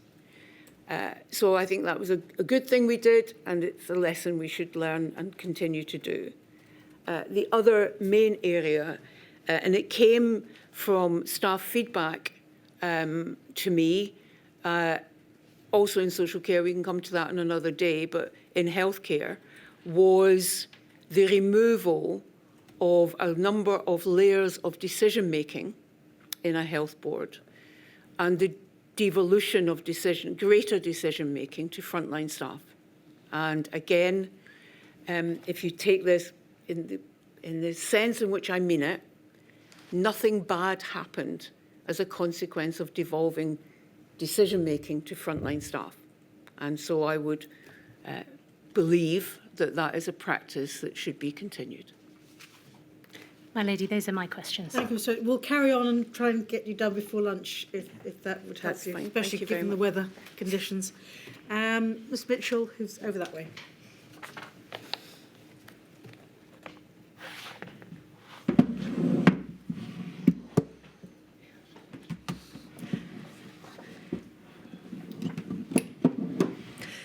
I appear as instructed by Amar Anwar and Company on behalf of the Scottish COVID bereaved. At the beginning of the pandemic, after the declassification of COVID-19 as a high consequence infectious disease, consideration was given by those responsible for infection prevention and control guidance as to whether to recommend that all healthcare workers in the NHS dealing with COVID-19 patients should wear FFP3 masks on a precautionary basis. Was it brought to your attention at that time that the two main considerations when deciding not to recommend were the logistics of fit testing everyone, a necessary step for FFP3 masks, and the level of stock of FFP3 masks available at that time? I don't recall that being brought to my attention, no. If that wasn't brought to your attention, and by your recall it wasn't, should it have been? So I think there is a balance to be struck between clinical advisors and experts in a particular area making those assessments and judgments and being allowed to do that, and those judgments and assessments being followed by a politician who isn't a clinician. And the politician, though, i.e. me, who is directly accountable for what happens, having all the information that they need. I am not sure if it had been brought to my attention whether I would necessarily have disagreed with the final decision. What I may have done, if it had been brought to my attention, was ask for a timeline of how quickly, if, for example, stock was a problem, how quickly we could secure the necessary volume of stock, or if fit testing was a problem. And I can see that as a greater difficulty because it is individualised, it takes time, it takes people away from delivering care. How could we do that? And I gave the example, I think, earlier of the ambulance service. Well, we don't need to go further into that. I think we have your answer in relation to that. You've explained that as a non-clinician earlier on, you wouldn't start making clinical judgments about PPE. And you've also explained that as part of your role, you were the person who would set out to resolve any issues with PPE. So a clinical decision being made in part based on the stock levels of FFP3, am I correct in saying that you would have liked to know about that, and had you known about it, you would have put things in place to find out how to resolve that? Yes. Moving on, in December 2020, further consideration had been given at a UK IPC cell meeting to the wider use of FFP3 masks in healthcare settings on a precautionary basis, in light of the evolving evidence on aerosol transmission of COVID-19. Following discussion, this was not recommended. Again, was this brought to your attention? I believe that was, yes. And that being so, what was then done about it? So I'm not sure if the timing is right here, and whether or not that relates to what I was asked earlier about CPR. No. No, it's in general, December 2020, and at a UK IPC cell meeting, it was advocated that a wider use of FFP3 masks in healthcare settings on the precautionary basis, as aforementioned, in light of the evolving evidence about aerosol transmission of COVID-19. Okay. So presumably, though, I do recall this, but I presume that whilst those concerns would be raised inside that cell meeting, there would be counter views, and those counter views would prevail. So as the Health Secretary, I am in a situation where the expert advice is X. I do not necessarily have the evidence or the basis to contradict that. I see that. Had you been made aware, as we've already identified, first of all, that the initial advice, but for the levels of stock and but for fit testing, where the FFP for healthcare workers would have been used, and you said that you would have taken action upon that, would then, had you known that in December 2020, it was being advocated for a further reason, namely the emerging information about aerosol transmission, had you known all those things, would that have spurred you to action at that time? It would certainly have made me have a long discussion with the Chief Nursing Officer to try and understand what were the various views being expressed and the evidence behind those views, which is critical, that then led to the IPC cell's decision, and whether or not we had any options around that. But the fact is that none of this information was known to you. No. Moving on, You have mentioned in your statements equality impact assessments. And for those perhaps listening, the equality impact assessment is a process that evaluates the potential impact of a policy on people with protected characteristics. And of course, some of them were very important during COVID, such as age, disability, race, and pregnancy and maternity. And the purpose of such equality impact assessments are, amongst other things, to ensure that policies don't unlawfully discriminate against people with protected characteristics, or removes or mitigates negative or adverse impacts. Now, at paragraph 66 of your statement, you say that in the early stages of the pandemic, you did not carry out formal equality impact assessments, as there was, and I quote, simply not enough time to go through the process required to undertake equality impact assessments given the rapidly changing nature of events. How in those circumstances did you ensure that a rights-based approach was taken to the decisions made during this time? So,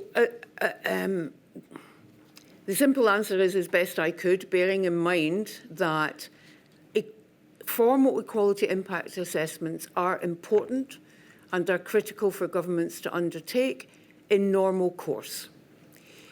But it shouldn't be taken to imply that only through a formal equality impact assessment does a government minister understand equality's protected characteristics and the likely impact of any decision on particular groups, particularly when decisions are being made collectively or discussed collectively, where you have different government ministers with different areas of portfolio expertise.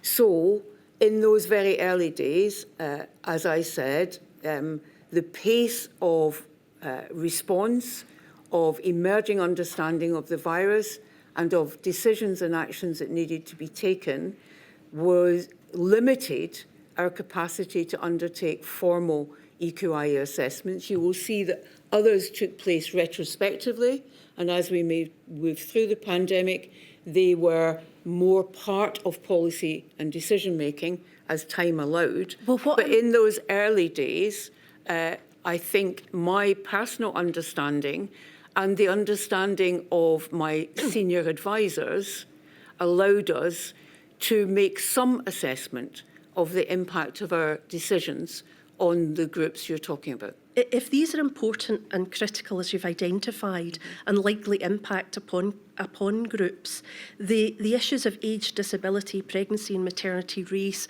were all ones that were critical in those early days and indeed throughout the entire pandemic. Wasn't it all the more critical to ensure right from the outset the rights-based approach was focused on to ensure that you might remove or mitigate negative or adverse impacts on those specific groups? It was undoubtedly important, but I'm trying to help you understand the volume of work, the pace of work, the pressures to ensure that our NHS was realigned to be capable of dealing with the numbers that were projected in the worst case scenario. That meant not only the NHS was focused on that, but my entire Directorate of Civil Servants was focused on that. So in those early days, and by early days we are talking about late February into March, it was not possible to formally conduct a new AQI assessment before decisions were made, because decisions were required multiple times in any one day. Moving on to my next issue, following on from that question, was there any thought given to any additional dangers in asking retired people to return to NHS care when you were trying to increase capacity for staff? I'm not sure what you might mean by dangers. Well, we, as a generality, might be aware that older people are more likely to fall ill, as a very broad generality. And I had asked you a question about whether or not equality impact assessments had been carried out on people with protected characteristics, including age. and/or disability in order to remove or mitigate negative or adverse impacts. And what I'm asking you is, when a decision was taken to ask people to return to the NHS, retired people, was there any thought given to those additional dangers while you were trying to increase capacity, that you might be putting older people at risk? So 2 points. First of all, we shouldn't assume that retired healthcare workers are older. Many of them are in their 50s and have chosen to retire from full-time healthcare work, particularly medics, but also senior nurses, at a younger than age than in the rest of the population. Secondly, their return was entirely voluntary, so people were rightly making those assessments and decisions for themselves. And actually, my apologies, the third point is that they would not be deployed into frontline work. Indeed, I'm not asking you about those issues that you've pointed out. I'm asking whether or not the Scottish Government gave consideration. The answer is yes. They gave consideration to Yes, that. I did, yes. And what was done about that? I've just taken you through what was done about it. It was voluntary, it was not frontline work, and many of them were in their middle to late 50s. Moving on to the next issue. You said that you knew stakeholder groups would not hesitate to directly contact you if they felt you were remiss in the assessment upon impact on them. Should the onus be on stakeholders to raise equality concerns with you after decisions are made, or should it be that the Scottish Government take a rights-based approach to their decision-making in the first place? So in normal course, the Scottish Government, as I think you have seen from my previous track record in government, do take and should take a rights-based approach. Stakeholders have a really important role to play. Critical to that is the relationship that I had with many of the stakeholder organisations, which meant that where there were issues that they were aware of, that I was not necessarily aware of, they felt perfectly able to raise them with me immediately, formally or informally. And as I've already said, very shortly after the early stages of the pandemic, formal EQIA assessments were undertaken. In retrospect, do you and also in advance. Do you recognise that many of the stakeholder groups that you were talking about were themselves dealing with the impacts of the pandemic and may not have been able to raise concerns directly with you because of what they were dealing with? I certainly recognise that they were dealing with the impact of the pandemic, as were many others. None of them ever indicated to me that that in any way impacted on their ability to raise concerns with me. Moving on, you have indicated in your evidence that the NHS Louisa Jordan, thankfully, was not needed to the degree expected. And the Louisa Jordan was commissioned and secured to provide further acute step-down capacity as a backup to the permanent acute estate. So we know that, thankfully, we didn't get to the stage where the Louisa Jordan was becoming overwhelmed, or that all the people that you thought might need to go there actually went there.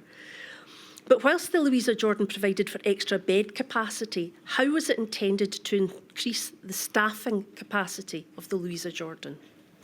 So a lot of the staffing capacity came from other parts of the health service where we had paused activity, and in the senior levels of staffing at Louisa Jordan, they were, from memory, certainly the chief executive and the medical director were recently retired in their 50s individuals. So it was for retired people and other people who were already paused in doing their work to come and do the work of the Louisa Jordan. Yeah. And had investigations been carried out as to whether or not that would have sufficed in terms of staffing? Are there any reports we can see in that regard, or anything? Yes, the CMO and the medical director for Louisa Jordan undertook work to ensure that if it needed to be used for the purpose that it was created, that there were adequate staffing levels and the right skill sets to meet that need. I see. And will we be able to find, therefore, somewhere record and reference to that? I think you will need to ask Scottish Government that question? My lady, I'm obliged. Those are the questions Thank I'd you like very to much, ask. Ms Mitchell. Mr Burton. Mr Burton's that way. Ms Freeman. Good afternoon, Freeman. I ask questions on behalf of the Disability Charities Consortium, which, as the name suggests, is a consortium of all the main disability charities. My learned friend has asked you some questions about quality impact assessments, and I won't repeat any of those questions. I wanted to ask a couple of bit more specific questions. I perfectly appreciate, however, that this is some time ago and your memory may have been sufficiently taxed already. So if you don't remember, please, of course, just say so. Thank you. In particular, I'm interested in the equality impact assessment that was carried out retrospectively in relation to shielding and some observations that were made in relation to the protected characteristic of disability. And in particular, for those who are following the documents, it's at section 2 on page 7 of that equality impact assessment under the title Data and Evidence Gathering, Involvement and Consultation. It's said in relation to disability that 42% of households in Scotland contain at least one person who is long-term sick or disabled. This figure covers all household members, including children. However, in relation to the question of shielding, the document goes on to say this. The evidence gathered suggests that there is likely to be a number of disabled individuals within the shielding cohort. However, currently there is no breakdown of that number. Why was it not possible to obtain a breakdown of that number, do you recall? I don't recall why that would not be possible. Okay, that's fine. Just in relation to the sources of that data, the inquiry's heard quite a lot about the paucity of available data in relation to the prevalence of disability. That EIA quotes two sources. One was a Scottish household survey of 2016, and the other was the 2011 census. Now, the EIA, I can tell you, goes on to identify some gaps in the data that was available, but nothing is said about gaps in relation to disability. So can we take it from that from the Scottish Government's perspective, at least, there weren't any relevant gaps in terms of the data pertaining to disability? No, I don't think you can. Prior to being Health Secretary, one of my ministerial responsibilities in another portfolio was disability. And so I was personally aware of gaps in the data. But at that point, no work was undertaken to try and fill those gaps or find a way by which we could do that. So that then fed into that situation that the EQIA describes. Whether or not there has been subsequent work undertaken, I cannot tell you. Do you think that's something that the Scottish Government might be able to tell the inquiry should a request be asked? It might be able to tell the inquiry, and equally, the inquiry might want to suggest that it is work that is done. I'm most grateful, thank you. I wanted to ask you next a question about the user research directory survey that was done in relation to the shielding programme, or if I can put it more broadly, the overall support that was provided to people who were clinically vulnerable during the pandemic. And you may recall that that survey demonstrated that about 50% of people who were surveyed thought that not everybody who needed protection had in fact received protection during the pandemic. And one of the groups identified was people who were disabled. And it was said in particular at page 5 of that document, those with disabilities was the group. People who normally cope well had routines disrupted, lost support services and faced health difficulties and reduced social contact. Mm-hmm. Now, I just wondered if you were able to help the inquiry with this question. Did the findings of that survey inform policy considerations thereafter in terms of what was done or wasn't done to help people who were clinically vulnerable but were otherwise identified as not receiving the support that perhaps they might have needed? So one of the areas I can recall is in the area of adult social care and the support to individuals who were disabled in order to help them live as independently as possible. And in my opinion, despite significant additional resource, some parts of our country, of Scotland, withdrew elements of those care packages, and that had a significant impact on people with disabilities being able to live independently even in abnormal times. And that was a situation raised very directly with me from the Glasgow Disability Alliance and Inclusion Scotland. And we sought to resolve those issues with the relevant local authorities. If I could just have one follow-up question on that. Can you remember roughly when that process began? I would think it would be the summer of 2020, perhaps a little earlier than that. So certainly ahead of the second wave. Yes. I'm very grateful. Thank you, Ms Freeman. My lady, those are our questions. Thank you, Mr Burton. Mr Jory, he's over that way, behind you. But could you make sure, please, that your answers go to the microphone? Yeah. Ms Freeman, two quick areas, please. I hope they're quick, but just by way of introduction, I ask questions on behalf of the Independent Ambulance Association. And I wonder if you can just help me with this, please. In your statement at paragraph 43, you mention your role in seeking guidance to reflect Scottish Government policy. Now, given the specific challenges of working in the ambulance sector, including the constrained working conditions, and that paramedics were often the first to come into contact with patients, and they often had no knowledge of any pre-existing conditions of those patients, do you agree that any future guidance should include specific and clear guidance for the ambulance sector, addressing the unique working environment in which they operated? I think that is reasonable. I would hope that guidance like that would be developed in conjunction with the ambulance service. Thank you, that's very helpful. One other area, please. You mentioned in your statement at paragraph 42 about lateral flow testing and then PPE at paragraph 44 being made available for all NHS and primary healthcare staff. You said when questioned this morning by Ms Price, counsel to the inquiry, that in your opinion, the professional views of healthcare workers needed to be respected, so that if they wished to have additional PPE or FFP3 masks, for example, then they should be made available when they're requested and it's appropriate. Just this, do you agree that in any future pandemic, anyone working as a frontline health worker, so for example, as a paramedic in an ambulance, whether employed by the NHS or someone else, should be provided with the same access to testing and PPE? Yes, I do agree with that. Thank you very much indeed. Thank you very much, right, that completes the questions we have for you, Ms Freeman. Thank you very much for your help. I don't know whether I can say it's the last time. As you know, I've been trying to make sure that the burden we place on people like you is limited, but sometimes I'm afraid it's just necessary. I understand that, my lady. Thank you. Anyway, thank you very much for your help so far. And if you're going back to Scotland, I hope you have a safe journey. Thank you.